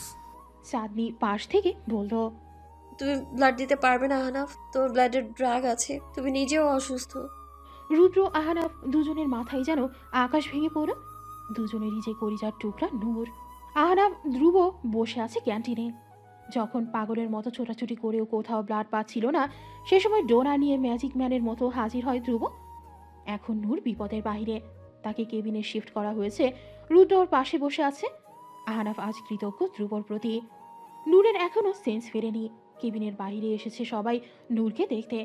আহনাফ রুদ্রকে প্রেসক্রিপশন বুঝিয়ে দিচ্ছিল, আচমকা থাপ্পড় এসে পড়ল রুদ্রের গাড়ি। আসাদ সাহেব এখনও রাগে কাঁপছেন। পাশে তার নুরানি বেগম আর পারভিনারা। আরেকটা থাপ্পড় মারতে যাবে সেই সময় তাকে যে আটকালো আহনাফ। তারপর অনুরোধের স্বরে বলল, খালুজান প্লিজ, এখানে না, এটা হসপিটাল, শান্ত হন। বুঝলেন আসাদ সাহেব, হাত নামিয়ে নিলেন, বললেন, আমার মেয়েটা মৃত্যুর সাথে লড়ছিল, কিন্তু তুমি বা তোমার পরিবার আমাদের কাউকেই জানাওনি। কি ভেবেছিলে একেবারে মৃত্যুর সংবাদ দিবে? রুদ্র নত মাথায় বলল। বাবা আপনি ভুল বুঝছেন। আসাদ সাহেব আরও রেগে বলে উঠলেন, কি ভুল বুঝছি? হ্যাঁ কি? শোনো ছেলে, বিশ্বাস করে মেয়েকে তোমার কাছে দিয়েছিলাম, কিন্তু মাত্র 2 মাসেই আমার মেয়েকে মৃত্যুর দুয়ারে ঠেলে দিয়েছো। বিশ্বাস ভেঙেছো আমার। তাই এখন আর নূরকে আমি এই নরকে রাখবো না। আজকেই আমি ওকে নিয়ে চলে যাব। এটাই শুধু বাকি ছিল। এখন কি হবে?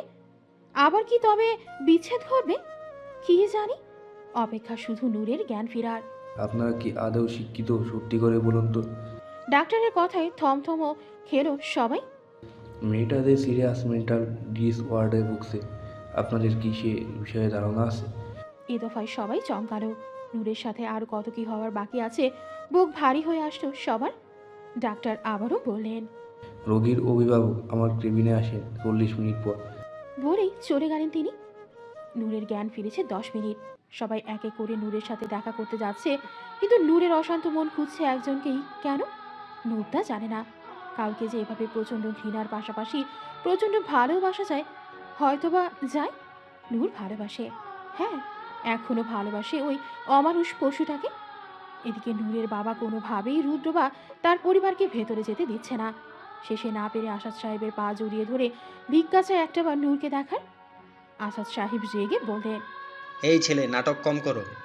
আমার মেয়েটাকে মানসিক রোগী বানিয়ে ফেলেছো তুমি। আমার সুস্থ মেয়েটাকে তোমার বাসায় দিয়ে এসেছিলাম, কিন্তু তুমি, তোমার পরিবার আমার মেয়ের গায়ে হাত তুলেছ। মেয়েটা সহ্য না করতে পেরে আজ মৃত্যুকেই বেছে নিচ্ছিল। তারপর পা ছিটকে, এই তুমি সরো তো।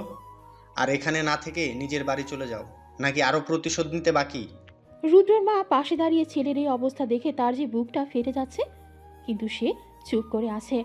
নূরের বাবার কষ্ট যে সে বোঝে, আর নূরকে তো সে নিজের মেয়ে মনে করে।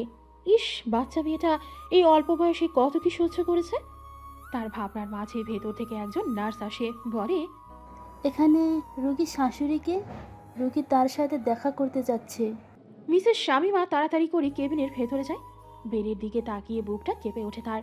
ইস, কি অবস্থা বাচ্চা মেয়েটার! এভাবে মরার মতো পড়ে আছে, শরীর ফ্যাকাশে হয়ে গেছে।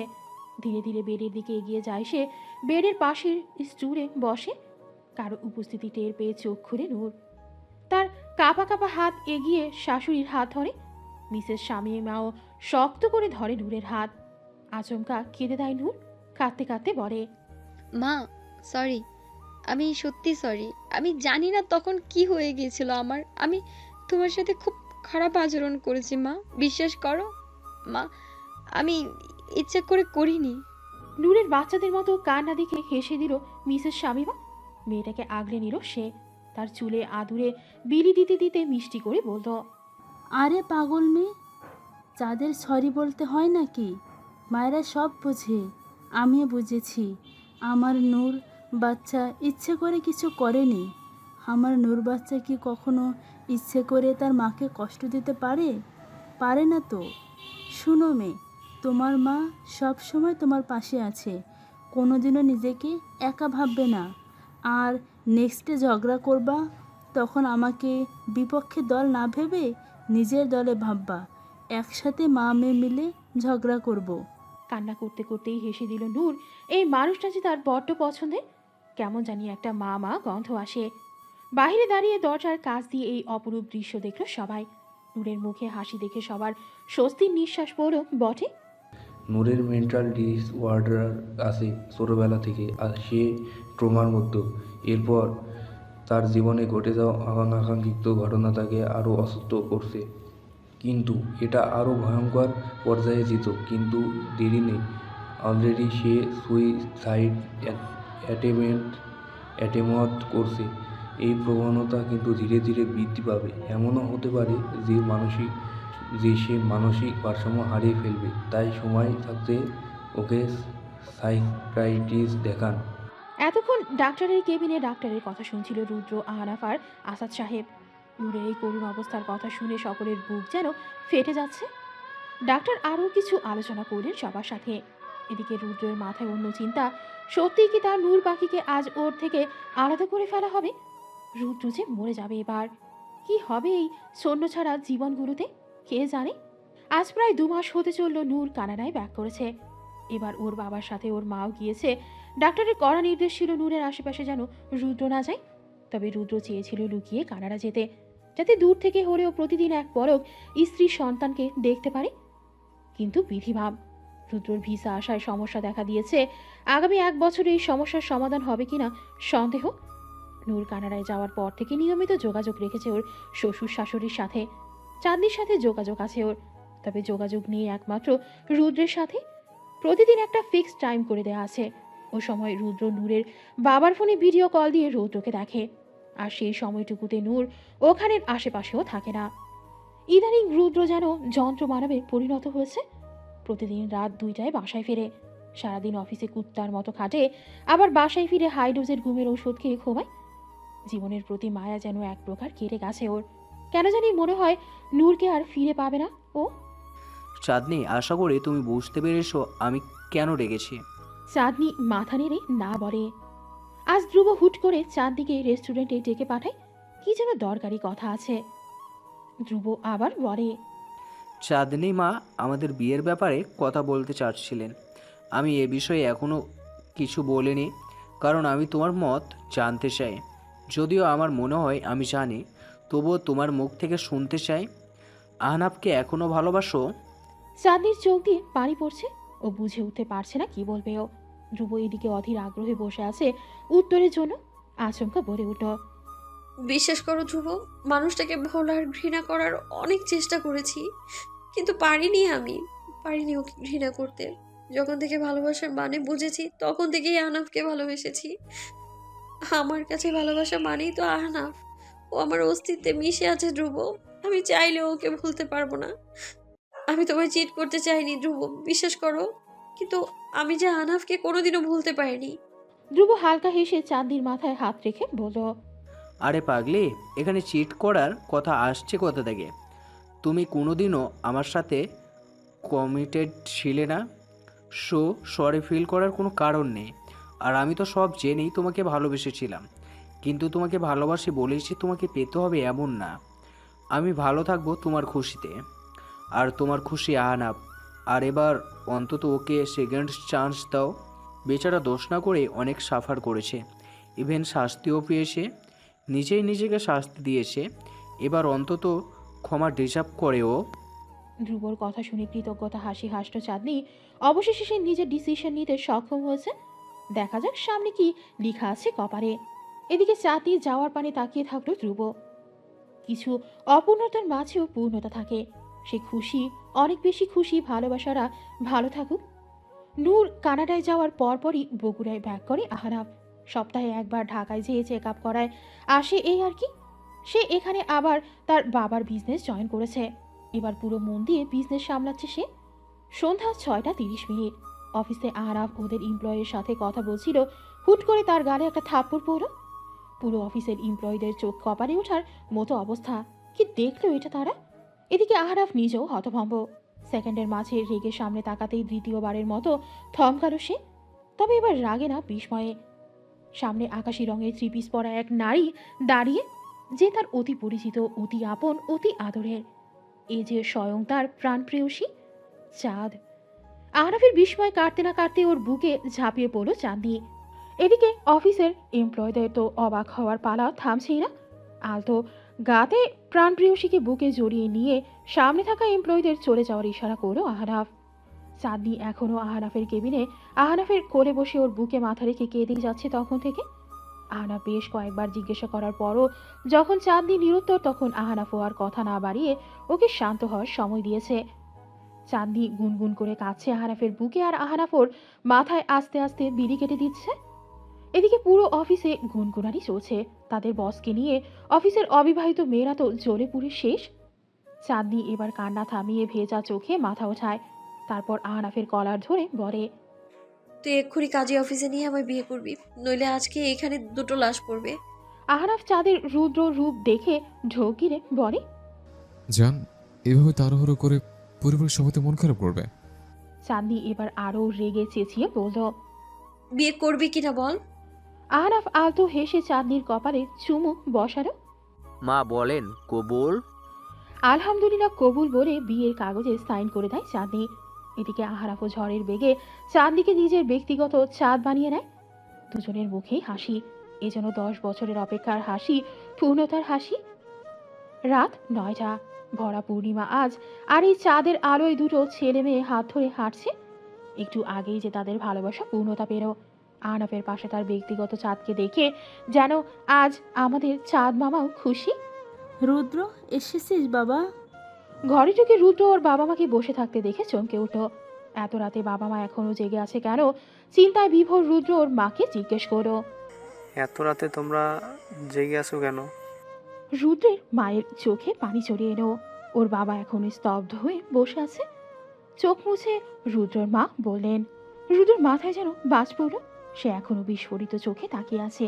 মিসেস সাবিনা চোখে পানি নিয়েই আবার বললেন, বাবা, চাঁদনির জন্য আমরা শহর ছাড়লাম, আত্মীয় স্বজন সবার সাথে সম্পর্ক ছিন্ন করলাম, এমনকি নিজের আপন ভাইদের সাথেও যোগাযোগ করিনি 2 বছর, শুধু যেন ভুলক্রমে চাঁদের সামনে ওর অতীত না আসে। কিন্তু ও কি করলো এটা রুদ্র? আচ্ছা, ও যদি একবার আমাদের বলতো, তাহলে কি ও যদি একবার আমাদের বলতো যে ও আহনাফকে চায়, আমরা কি মানা করতাম বল? কিন্তু ও এভাবে একা একা বিয়ে করে বসলো কোন হিসেবে? আমরা কি ওর কেউ না? রুদ্রর মা কাছে। রুদ্র তার মাকে বুকে টেনে নিয়ে মাথায় হাত বুলিয়ে সান্ত্বনা দিচ্ছে। ওদিকে রুদ্রের বাবা এখনো থম মেরে বসে আছেন। তারও যে বুকটা ফেটে যাচ্ছে। একমাত্র মেয়ে তার, তার কলিজার টুকরা, কিন্তু মেয়েটা এভাবে তাকে ছাড়াই বিয়ে বসলো। তাদের কি কোনো মূল্য নেই? বাবা মাকে ঘুম পাড়িয়ে ছাদে এসেছে রুদ্র। সিগারেটের ধোঁয়ায় নিজের ক্লান্তি, ব্যর্থতা, অভিযোগ, অভিমান মোছার চেষ্টা করছে। রুদ্রর আজ খুব কান্না করতে মন চাচ্ছে। তার এই ছোট্ট ছাদের চোখের পানির হিসেব নিতেই তো তার নূর পাখির মতো নিষ্পাপ একটা প্রাণকে অর্ধমৃত বানিয়ে ফেলছে। কিন্তু আজ তার চাঁদ বিয়ের মতো এত বড় সিদ্ধান্ত একা নিল। দীর্ঘশ্বাস ফেলে রুদ্র। দিন শেষে বিনা দোষে যদি কেউ যন্ত্রণা ভোগ করে, তাহলে সেটি হচ্ছে তার নূর।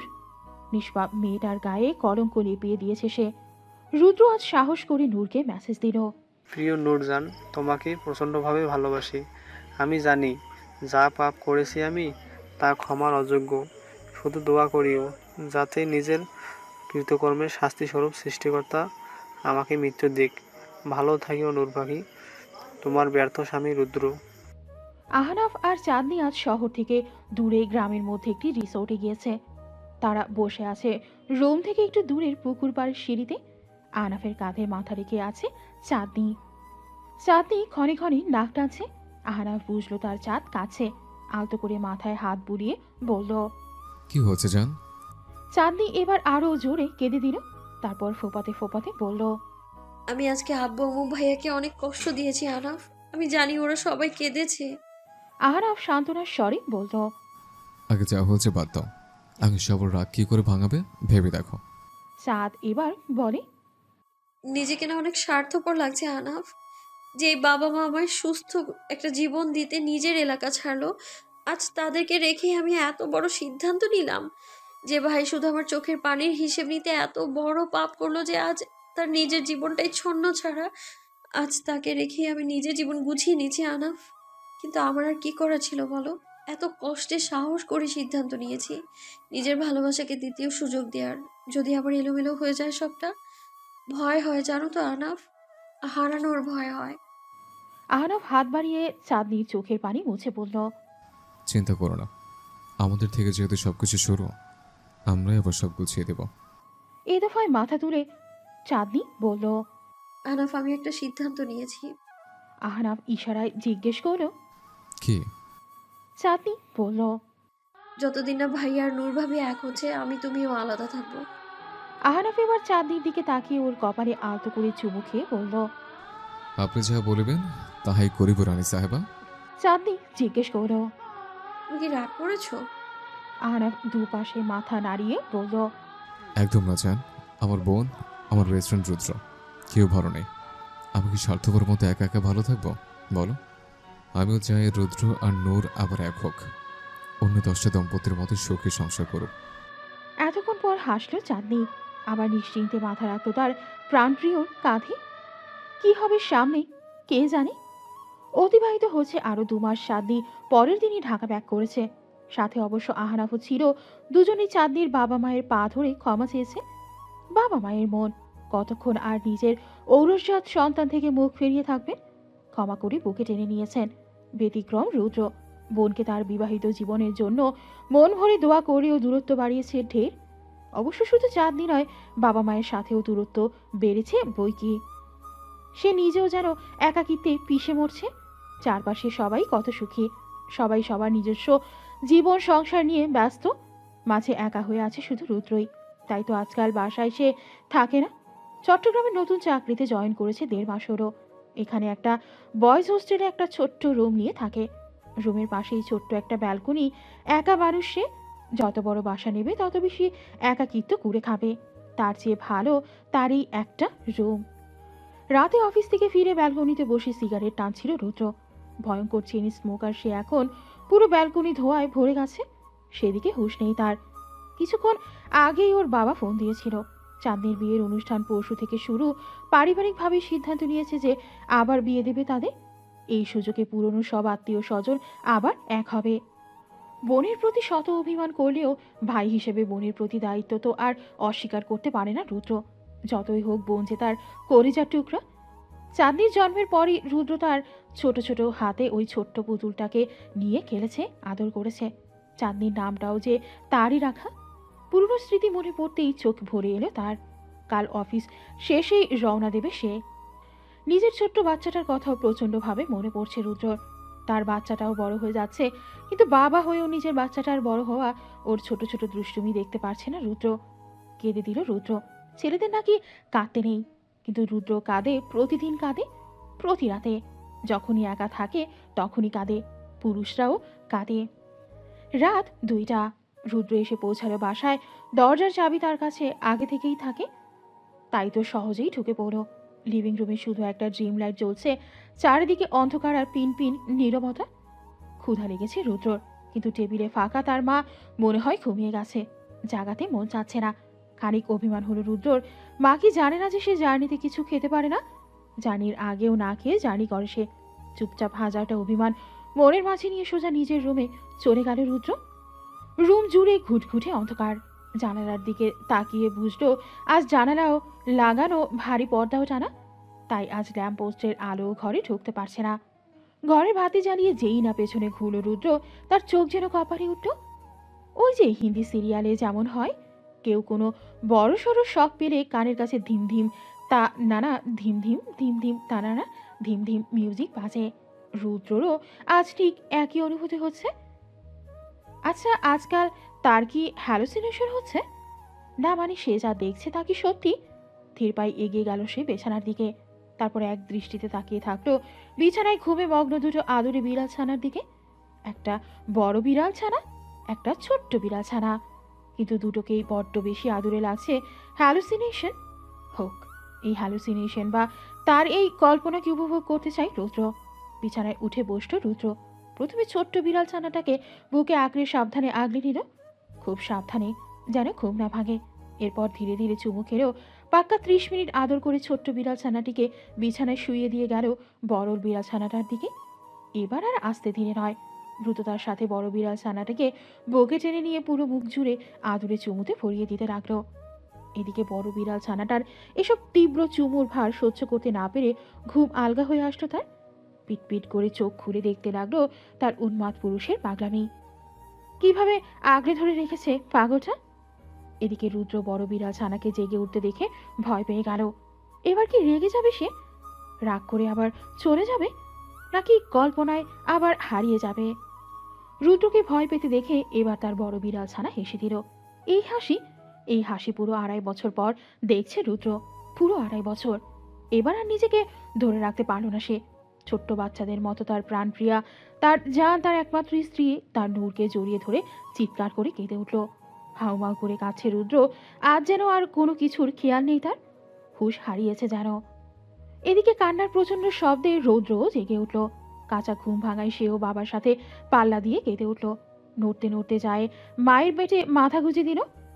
আর বেচারি নূর এখনো বুঝে উঠতে পারছে না কি থেকে কি হয়ে গেল। এই বাপ বেটা একসাথে কি শুরু করলো, কোনটাকে রেখে কোনটাকে সামলাবে সে? হতাশ নূর, বড্ড হতাশ সে।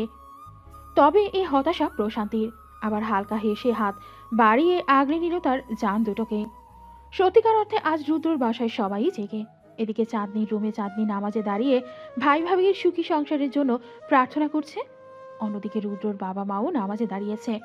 ছেলে আর নাতির কান্নার শব্দ তাদের কানেও গিয়েছে, তাদের চোখেও পানি এসেছে। তবে এটা কষ্টের নয়, সুখের অশ্রু। তারা ঢের বুঝেছে ছেলের এই কান্না যে আজ সুখের কান্না। দুজনেই শুকরিয়া আদায় করল সৃষ্টিকর্তার কাছে। ভোর 5:30 নামাজ পড়েই হাতে ধোয়া ওঠা চা নিয়ে বারান্দায় এসেছে নূর। বাবা ছেলে এখনো গভীর ঘুমে। কাল সারা রাত দুটো বেশ যন্ত্রণা দিয়েছে। শেষ রাতে ঘুমিয়েছে বাবা ছেলে। এদিকে নূরের চোখে আর ঘুম ধরা দেয়নি। বাবা ছেলেকে আগলে রেখে ভোর হওয়ার অপেক্ষা করেছে। এখন অবশ্য তার যোগা করার সময়, কিন্তু আজ কেন জানি মন চাচ্ছে না। ডক্টর স্মিথ শুনলে অবশ্য বেশ রাগ করবে। ডক্টর স্মিথ কানাডায় নামকরা মনোবিশেষজ্ঞ। সহজ ভাষায় বলতে গেলে সে বিশ্বের নামকরা পাগলের ডাক্তার।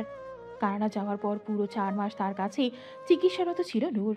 এখনও অবশ্য 6 মাসের কোর্সের 2 মাস বাকি।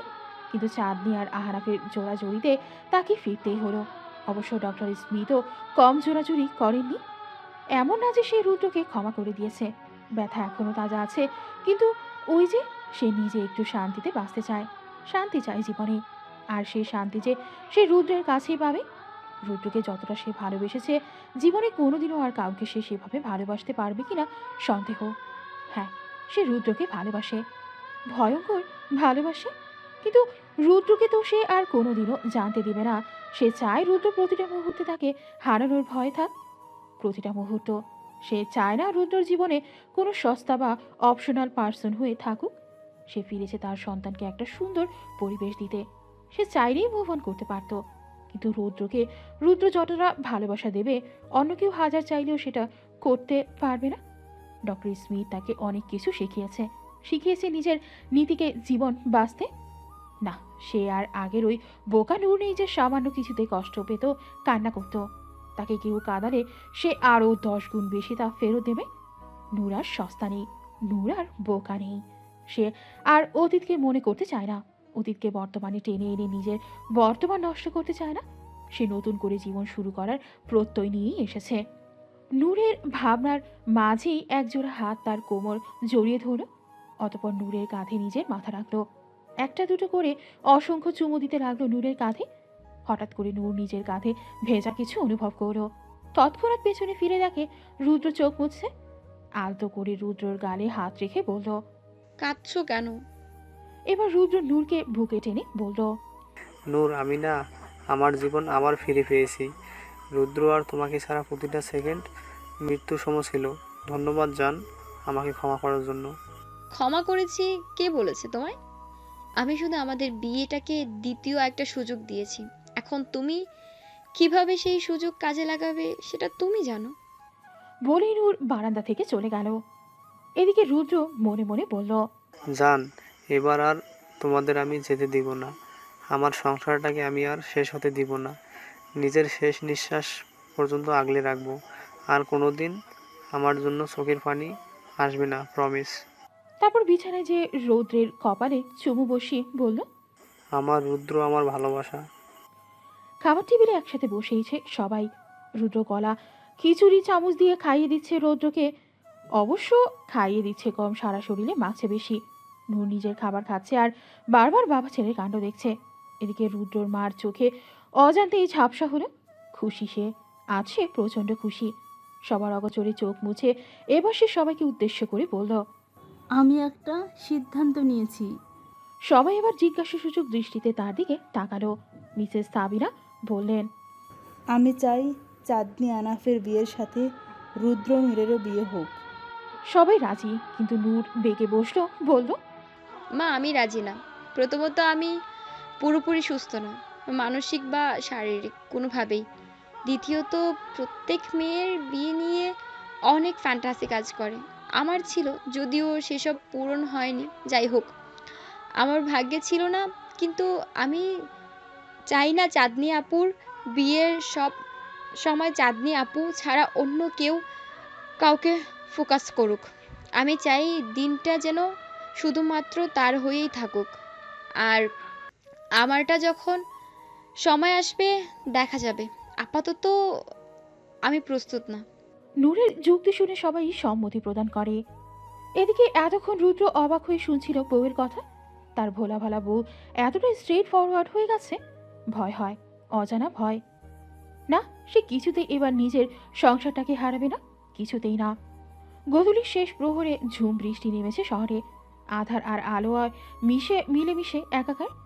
আর সাথে মুহূর্তটাকে প্রাণবন্ত করেছেই ঝুম বৃষ্টি।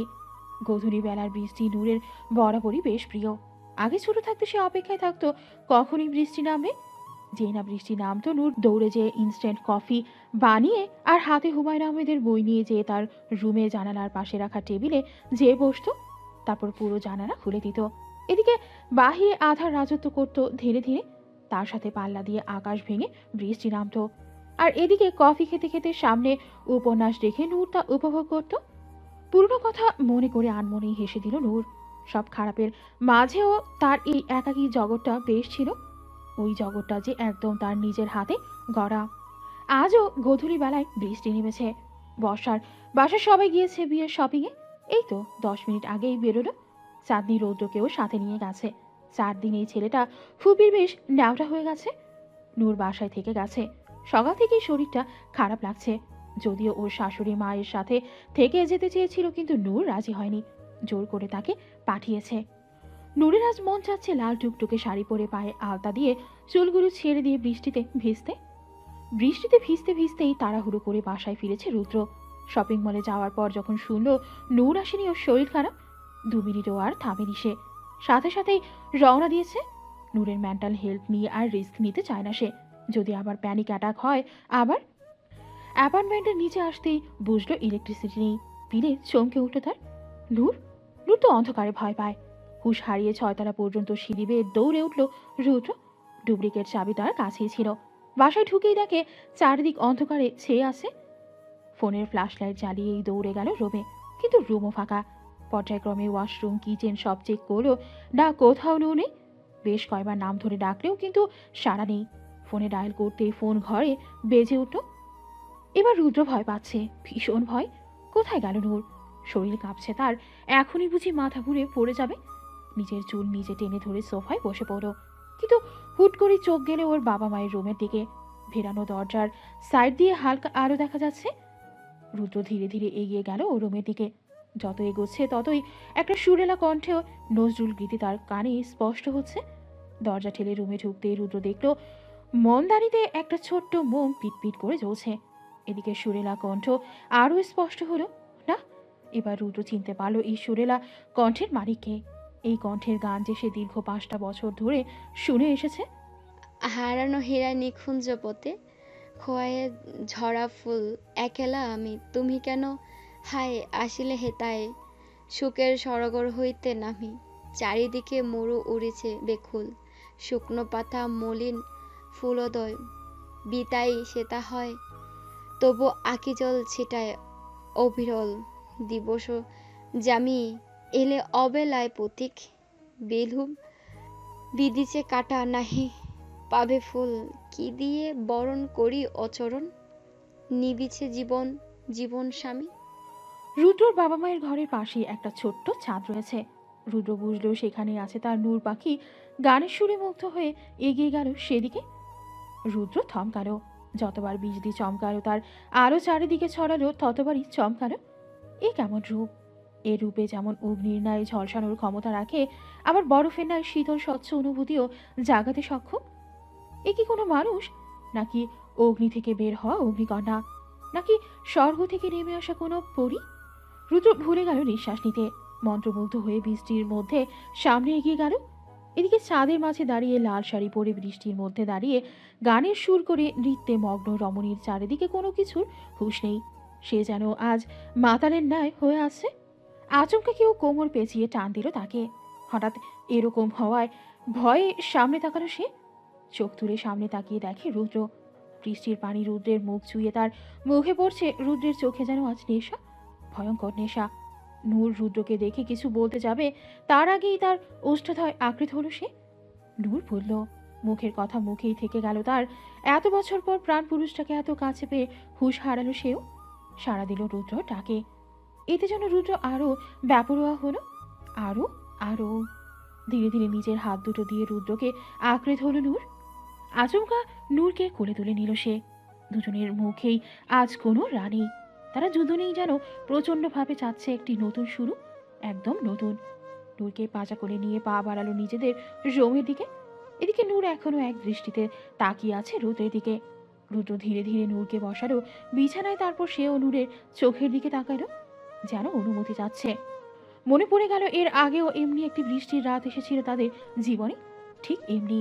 ভেতরটা আবার মুচড়ে উঠল তার। কয়েক মুহূর্তের জন্য ভাবলো না, সে সেই আগের ঘটনার পুনরাবৃত্তি হতে দিতে চায় না। এখনই সরিয়ে দেবে রুদ্রকে, কিন্তু পরক্ষণেই রুদ্রর চোখ জোড়া তাকে বিমোহিত করল। হাত বাড়ালো নূর।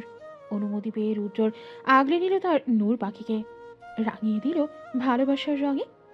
বাহিরে ঝড়ের বেগ বাইরেছে, প্রচণ্ড বাতাস আর বৃষ্টি। প্রকৃতি যেন নতুন করে সেজে ওঠার প্রস্তুতি নিচ্ছে। নতুন, সব নতুন। সারা রাত ঝুম বৃষ্টি হয়ে সকালেও ঝিরিঝিরি বৃষ্টি পড়ছে। চাঁদদিনা কাল ফিরতে ফিরতে রাত 12টা বেজেছিল। পিটপিট করে চোখ খুলল নূর, কিন্তু নড়ার মতো অবস্থা নেই তার।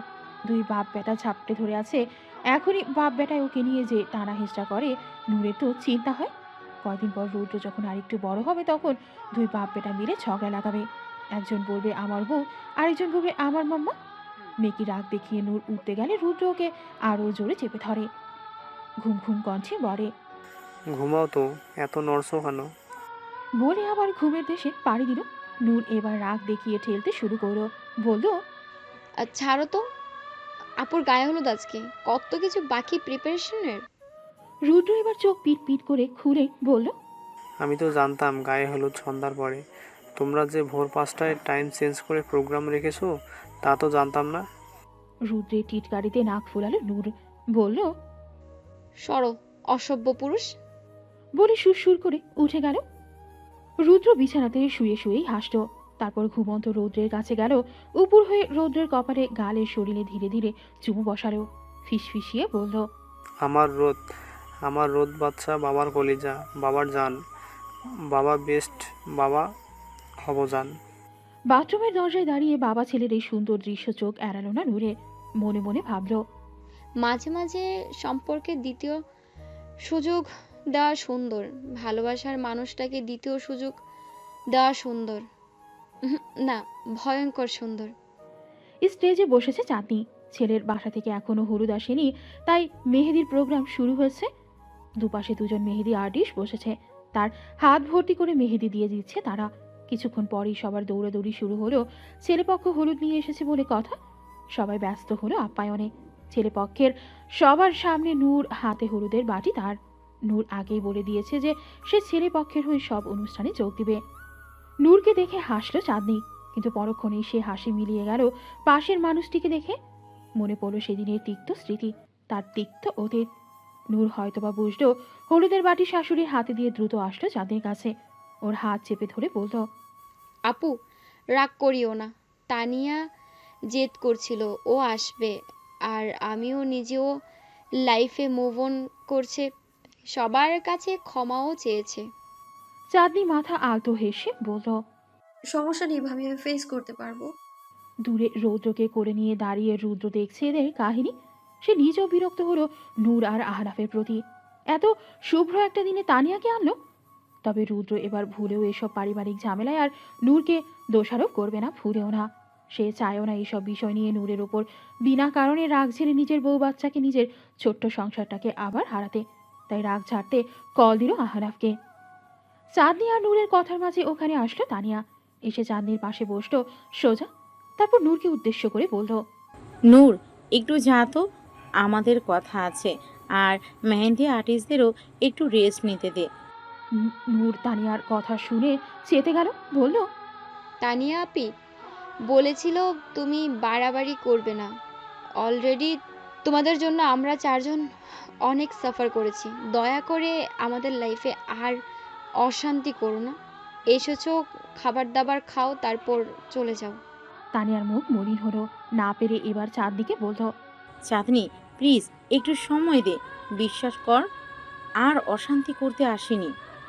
কালকে সকালে আমার ফ্লাইট, মাত্র 2 দিনের জন্য দেশে এসেছিলাম তোমার আর আহনাফ ভাইয়ের কাছে ক্ষমা চাবো বলে। চাঁদনি নরম হলো, নূরকে ইশারায় যেতে বলল। নূর এবার ঘাবড়ে গেল, ভয় পাচ্ছে আবার যদি কোনো অঘটন ঘটে। ওর তো কোনো দোষ নেই। গাড়িতে ওঠার সময় হুট করে খালামণি আর কাকিমণি তানিয়াকে ওদের সাথে গাড়িতে তুলে দিল। নূর কিছু বলার সুযোগও পায়নি, কারণ নাজমুল দুলাভাই ওখানে দাঁড়িয়েছিল। কিন্তু রুদ্র কি তা বুঝবে, বুঝতে চাইবে? রুদ্র যদি ওকে ভুল বোঝে, আবার যদি ওর পরিবারের জন্য নূরকে একা ছেড়ে দেয়। ঘামছে নূর, এবার পুরনো স্মৃতি মনে পড়ছে। প্যানিক করছে সে, তাই তাড়াতাড়ি দৌড়ে নিজের বেডরুমে ঢুকলো সে। এদিকে রুদ্রর একটু আগেই আহনাফের সাথে কথা হলো। আহনাফ নিজেও জানতো না এসব বিষয়ে, জানলে কখনোই যেতে দিত না। তানিয়া ওর হাজবেন্ডের সাথে দেশে এসেছে, যতই হোক নাজমুল ওই বাড়ির একমাত্র জামাই। তানিয়ার জন্য তো আর নাজমুলকে তারা অপমান করতে পারে না। সেজন্য আহনাফ ও তানিয়ার কোনো বিষয়ই নাক গলায়নি।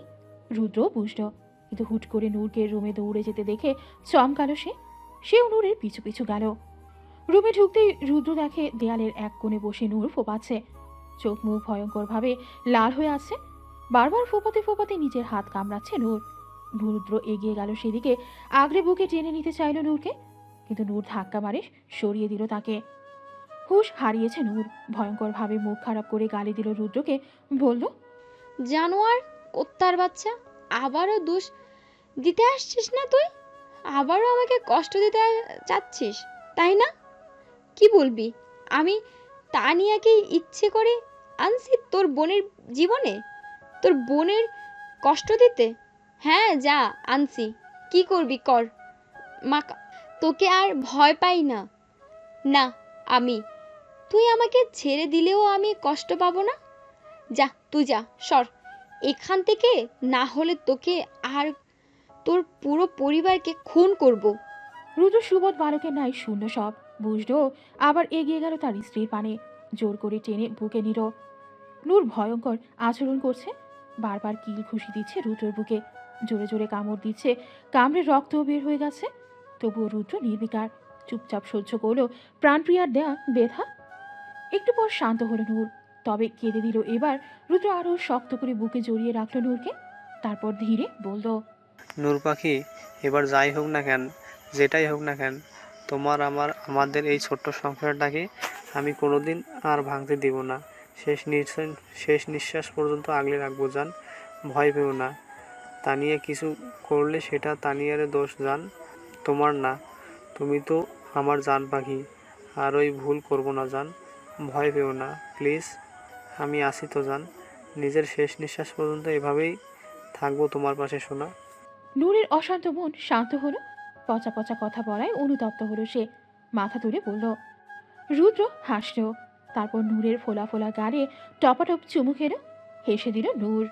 চাঁদনি শূন্য দৃষ্টিতে তাকিয়ে আছে, আর ওর পাশে বসা তানিয়া আচমকা চাঁদনির হাত দুটো নিজের হাতে নিল। তানিয়া বলল, আমাকে ক্ষমা করবে চাঁদনি, শুধু তোমার আর আহনাফ ভাইয়ের কাছে ক্ষমা চাবো বলে এত দূর থেকে এসেছি। চাঁদনি এখনো নির্বিকার, কি বলবে সে ভাষা পাচ্ছে না। না, চাঁদনি রেগে নেই আজ, তবে সংকোচ হচ্ছে তার, ভীষণ সংকোচ। এই সত্য তো সে কখনো অস্বীকার করতে পারবে না যে আহনাফের প্রথম স্ত্রী তানিয়া। হ্যাঁ, চাঁদনি আহনাফের জীবন থেকে চলে গিয়েছিল। আহনাফ তানিয়া যাতে সুখে সংসার করতে পারে সেটাই দোয়া করেছিল সে। 2 বছর ওই শহরে পা রাখেনি চাঁদনি, যাতে তানিয়া আহনাফের সংসারে তার জন্য অশান্তি তৈরি না হয়। সে তো এটাও জানতো যে সে আহনাফ তানিয়ার ডিভোর্স হয়ে গেছে, কিন্তু আহনাফের ডিভোর্সের পর 6 মাস পর ভাগ্য যে আবার আহনাফকে তার কাছে এনে দিল। ওদের সংসার ভাঙায় তো চাঁদনির কোনো দোষ ছিল না। তবুও চাঁদনির সংকোচ হচ্ছে। তার হবু স্বামী একটা সময় তার সামনে বসে থাকা মেয়েটার স্বামী ছিল। চাঁদনিকে চুপ থাকতে দেখে তানিয়া নিজেই বলা শুরু করলো, তখন 10 বছর বয়স আমার, আর আহনাফ ভাইয়ের 12। খেলতে খেলতে আমার বল রাস্তার মাঝে চলে যায়। আমি বল আনতে গেলে সামনে থেকে একটা মোটরসাইকেল দ্রুত গতিতে ধেয়ে আসে, কিন্তু কিছু হওয়ার আগেই আহনাফ ভাই আমাকে টান মারে। আমার কিছু না হলেও সেদিন আহনাফ ভাইয়ের হাত ভেঙে যায়। অনেক কেঁদেছিলাম সেদিন আমি। চাচিমণি দুষ্টুমি করে তাই আম্মুকে বলেছিল, তোমার মেয়েকে আমি আমার ঘরের বউ করব রে আপা। দেখিছো না আমার ছেলেটার জন্য সেই বিকাল থেকে কাঁদছে। আম্মু হেসে দেয়, সাথে চাচিমণিও। কিন্তু বিষয়টা আমার মনে গেঁথে যায়। দিন যত যায় আমি তত নিজেকে আহনাফ ভাইয়ের বউ কল্পনা করতে শুরু করি। ভাইয়ের ছোটোখাটো কাজ নিজ দায়িত্বে করতে শুরু করি। ভাইয়াও কোনোদিন বাধা দিত না, সব সময় আগলে রাখতো। ভেবেছিলাম ভাইয়াও বুঝি আমাকে ভালোবাসে, কিন্তু বিধিরাম একটা সত্য আমার জীবনটাকে এলোমেলো করে দিল। জানতে পারলাম আহনাফ তোমাকে ভালোবাসে। আমাকে তো সে বোনের নজরে দেখতো, তাই আগলে রাখতো। আমার দুনিয়া পুরো উল্টো হয়ে গেল সেদিন। নিজেকে বোঝাতে পারলাম না, আত্মহত্যার পথ বেছে নিলাম, কিন্তু বেঁচে গেলাম। আমার আত্মহত্যার বিষয়টা আহনাফ ভাই জানতো না। সে বিজনেসের কাজে ঢাকা গিয়েছিল। এরপর আম্মু আমাকে দেশের বাইরে খালেমনির বাসায় পাঠিয়ে দেয়। তোমার আর আহনাফের বিয়ের ঠিক 4 দিন আগে আম্মু আর চাচিমণি আমাকে বাসায় ফিরতে বলে। আমি মম- আমি মানা করে দিই, কিন্তু তারা আমাকে আহনাফ নামক লোক দেখিয়ে বাসায় নিয়ে আসে। তারপর আর কি, পরিকল্পনা অনুযায়ী যা হওয়ার তাই হলো। জোর করে ব্ল্যাকমেল করে তাকে বিয়ে করলাম। জানো তো চাঁদনি, ভেবেছিলাম আহনাফ ভাই মেনে নেবে, কিন্তু মানেনি সে। এরপর শরীরের কাপড় খুলে তাকে কাছে টানতে চেয়েছি, কিন্তু সে ফিরেও তাকায়নি। উল্টো শাস্তিস্বরূপ বেল দিয়ে অমানুষের মতো পিটিয়েছে। আরও কত কি, কিন্তু কোনোদিনও আমাকে কাছে টেনে নেয়নি সে। উল্টো সে সুপরিকল্পিতভাবে স্বেচ্ছায় ভয়ঙ্কর ড্রাগস দিয়ে ধীরে ধীরে নিজেকে নিজেই মৃত্যুর কাছে এগিয়ে নিয়ে যাচ্ছিল। যখন আহনাফ ভাই প্রথমবার স্ট্রোক করলো, তখন ডাক্তারের থেকে সব জানতে পারলাম আমরা। আহনাফ ভাইকে হসপিটালে জ্ঞানহীন অবস্থায় দেখে নিজেকে সেদিন পৃথিবীর সবচেয়ে নোংরা নারী মনে হচ্ছিল, যে শুধুমাত্র নিজের স্বার্থে নিজের ভালোবাসার মানুষটার জীবনটা শেষ করে দিল। শুধু আহনাফ না, নূরের জীবন কষ্টের জন্য দায়ী ছিলাম, কারণ ততদিন নূরের ব্যাপারেও আসল সত্যি জেনেছিলাম। আমি আহনাফদের এক বন্ধুর বউয়ের কাছে যে আমার বান্ধবী ছিল, সেদিন আমি বুঝেছিলাম ভালোবাসা জোর করে হয় না। ভালোবাসার মানে কখনোই নিচের ভালোবাসার মানুষটার সুখ কেড়ে নেওয়া না, বরং তার সুখের কথা ভাবা। ভালোবাসার মানুষটার জন্য নিজের সুখকে ত্যাগ করাই ভালোবাসা। আর সেই জন্যই আমি পরের দিনই ডিভোর্স ফাইল করি। তারপর ডিভোর্স দিয়ে দেশের বাইরে চলে যাই। চাঁদনি এবার বলে, আমি তোমার উপর রেগে নেই তানিয়া আপি, তবে বিশ্বাস করো, আমি সব সময় চেয়েছি তুমি আর আহনাফ সব সময় ভালো থাকো। তানি আবার তাচ্ছিল্য হেসে বলল, আরে ধুর বোকামে, আহনাফ ভাই কোনোদিন আমার ছিলই না। দোষ আমারই, যে আমি তাকে জোর করে নিজের সাথে বাঁধতে চেয়েছিলাম। এইটা ঠিক যে আমাদের বিয়ের পর তুমি আমাদের মাঝে কোনোদিনও আসোনি, কিন্তু কি জানো তো, আহনাফ ভাই আর আমি কোনো দিন আমরা হতেই পারিনি।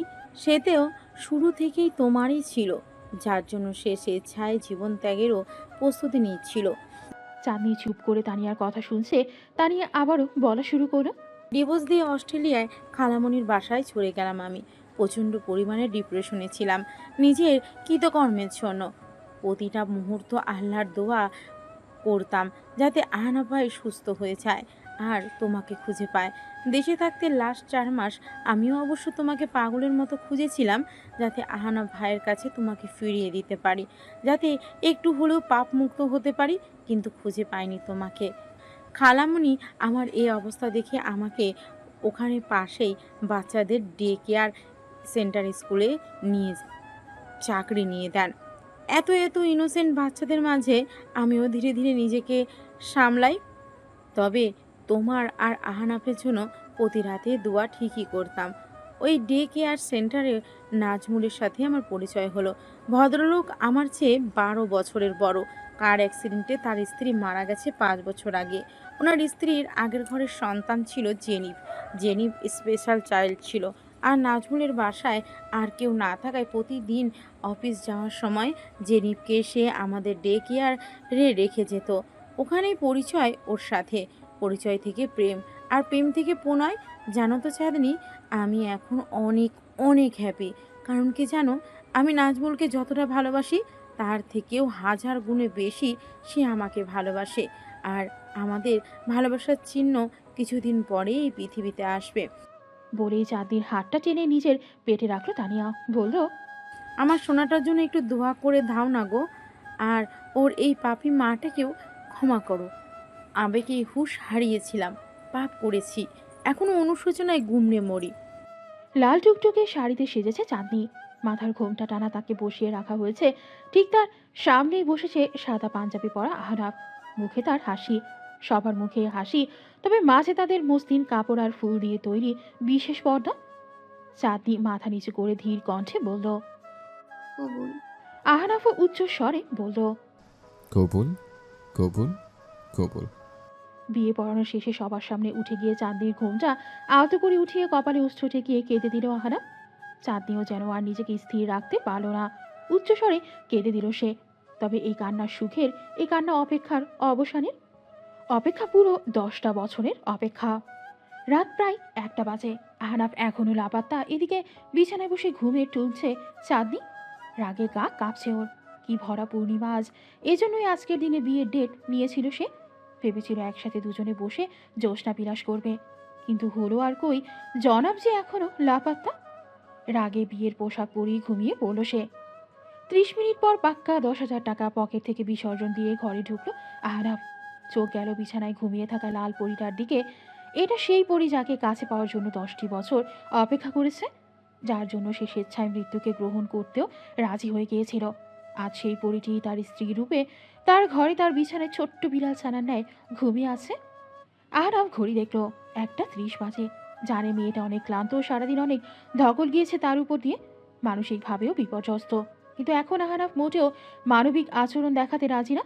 চাঁদনির জন্য একটু কষ্ট হচ্ছে, তবে সে 10 বছরের অপেক্ষার পর পাওয়া এই রাত এভাবে নিরামিষ হয়ে থাকতে পারবে না। ভাই রে ভাই, এতটাও ভালো না সে। আহনাফ বিছানার দিকে এগিয়ে গেল, ধীরে ধীরে চাঁদনিকে ডাকলো। চাঁদ যান, ওঠো প্লিজ। কাল ঘুমেও যান, প্রমিস কাল বিরক্ত করবো না। বলতে বলতে আজুরে ছোঁয়া দিতে লাগলো চাঁদনির গালে। চাঁদনি যেন ঘুমের মধ্যে আদুরির স্পর্শে আহ্লাদি হয়ে উঠল, আরও গভীর ঘুমে তলিয়ে গেল। আহনাফ এবার ধৈর্য হারালো, কামড় বসালো চাঁদনির তুলতুলে হাতে। ব্যথায় ধর ফরিয়ে উঠে বসলো চাঁদনি। চোখ ডলতে ডলতে রাগি চোখে তাকালো আহনাফের দিকে। এদিকে আহনাফ মিটিমিটি হাসছে। চাঁদনি রেগে বলল, এই ছেলে সমস্যাটা কি? একদম বিরক্ত করতে আসবে না আমায়, ঘুম ধরেছে। আহনাফ হাসলো আবার, পরনের পাঞ্জাবি ছুঁড়ে মারো মেঝেতে। চাঁদনি যেন বুঝলো, কাঁপা গলায় বলল, এ একদম না। আর কিছু বলতে পারল না সে, শব্দ তার মুখেই থেকে গেল। একটা সময় পর চাঁদনি নিজেও সায় দিল। সায় না দিয়ে কি থাকা যায় নাকি?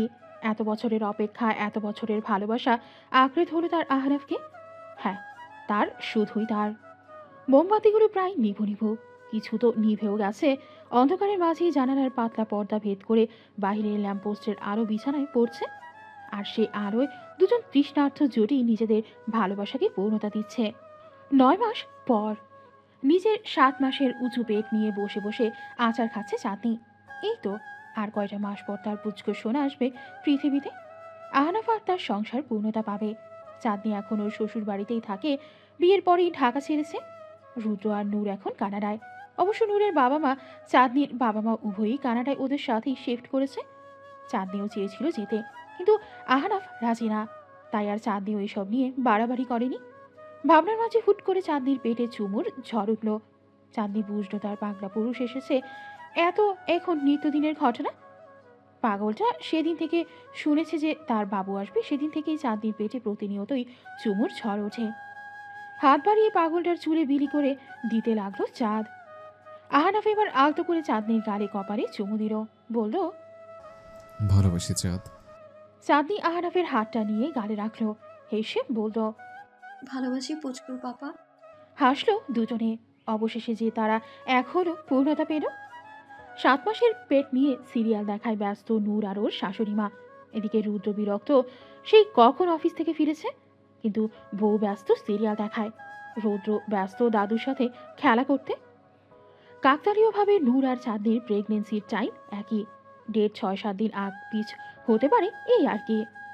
রুদ্র এবার আর না পেরে গেল লিভিং রুমে, বলল, নূর, আমার একটা ফাইল পাচ্ছি না, আসো তো। নূর বলল। আর জাস্ট 10 মিনিট, শেষ হলেই আসছি। রুদ্র হতাশার নিঃশ্বাস ফেলে প্রস্থান করল। প্রেগনেন্সির পর থেকেই বউটার বাচ্চামো জেদ আরও বেড়েছে। একটু বকা দিলেই বা কোনো কিছু নিয়ে জোর করলে প্যানিক করে।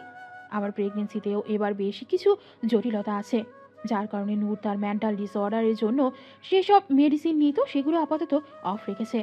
আর এই কারণে ইদানিং প্যানিক অ্যাটাক বেশি হয়। এদিকে রুদ্রর মা বুঝলো ছেলের চাওয়া, তাই বিজ্ঞাপন বিরতির সময় নূরের মাথায় হাত রেখে বলল, জানো নূরমা, যখন আমার প্রথম বিয়ে হলো, তখন আমি সব সময় তোমার বাবার পিছু পিছু ঘুরঘুর করতাম। সে অফিস থেকে ফেরার অপেক্ষায় থাকতাম। সে ফিরলে দুনিয়ার যত কাজ আছে সব বাদ দিয়ে তার কাছে ছুটে যেতাম। একসাথে রাতের খাবার খেতাম। আসলে একজন স্ত্রী হিসেবে এসব আমার দায়িত্ব, স্বামীর যত্ন নেয়া, তাকে সময় দেয়া, তাই না মা? নূর বুঝলো, অনুশোচনা হলো, ইস ইদানিং এত ভুল করছে সে। রুদ্র কষ্ট পেয়েছে। নূর শাশুড়ির গালে টুস করে চুমু খেলো শাশুড়ির 2 গালে, তারপর উঁচু পেট ধরে গেল রুমে। রুদ্র গোসল করে বের হয়ে দেখে নূর বিছানায় বসে আছে। রুদ্র ড্রেসিং টেবিলের সামনে দাঁড়িয়ে চুলে ব্রাশ করছে। হুট করে একজোড়া চুল তুলে হাত রুদ্রর কোমর পেছন থেকে জড়িয়ে ধরল। রুদ্র মেয়েকে অভিনয় করে বলল, এখন সময় হলো মহারানীর। নূরের চোখ ভরে এলো, আয়নায় তা দেখলো রুদ্র। সাথে সাথে পেছনে ঘুরে নূরকে বউকে নিয়ে বলল, সরি জান, মজা করছিলাম। নূর কাঁদতে কাঁদতেই বলল, কিভাবে আমার মতো একটা মানসিকভাবে অসুস্থ মেয়েকে সহ্য করছো রুদ্র? আমি তো নিজেই বিরক্ত আমার এসব আচরণে। রুদ্র ঠান্ডা কণ্ঠে বলল, তুমি আমার বেঁচে থাকার কারণ নূর, তোমার সাথে থাকতে এই কারণটাই যথেষ্ট নয়? প্রাপ্তির হাসি হাসল নূর, বলল, ভালোবাসি। রুদ্র নূরের চোখের দিকে তাকিয়ে বলল, আমিও ভালোবাসি।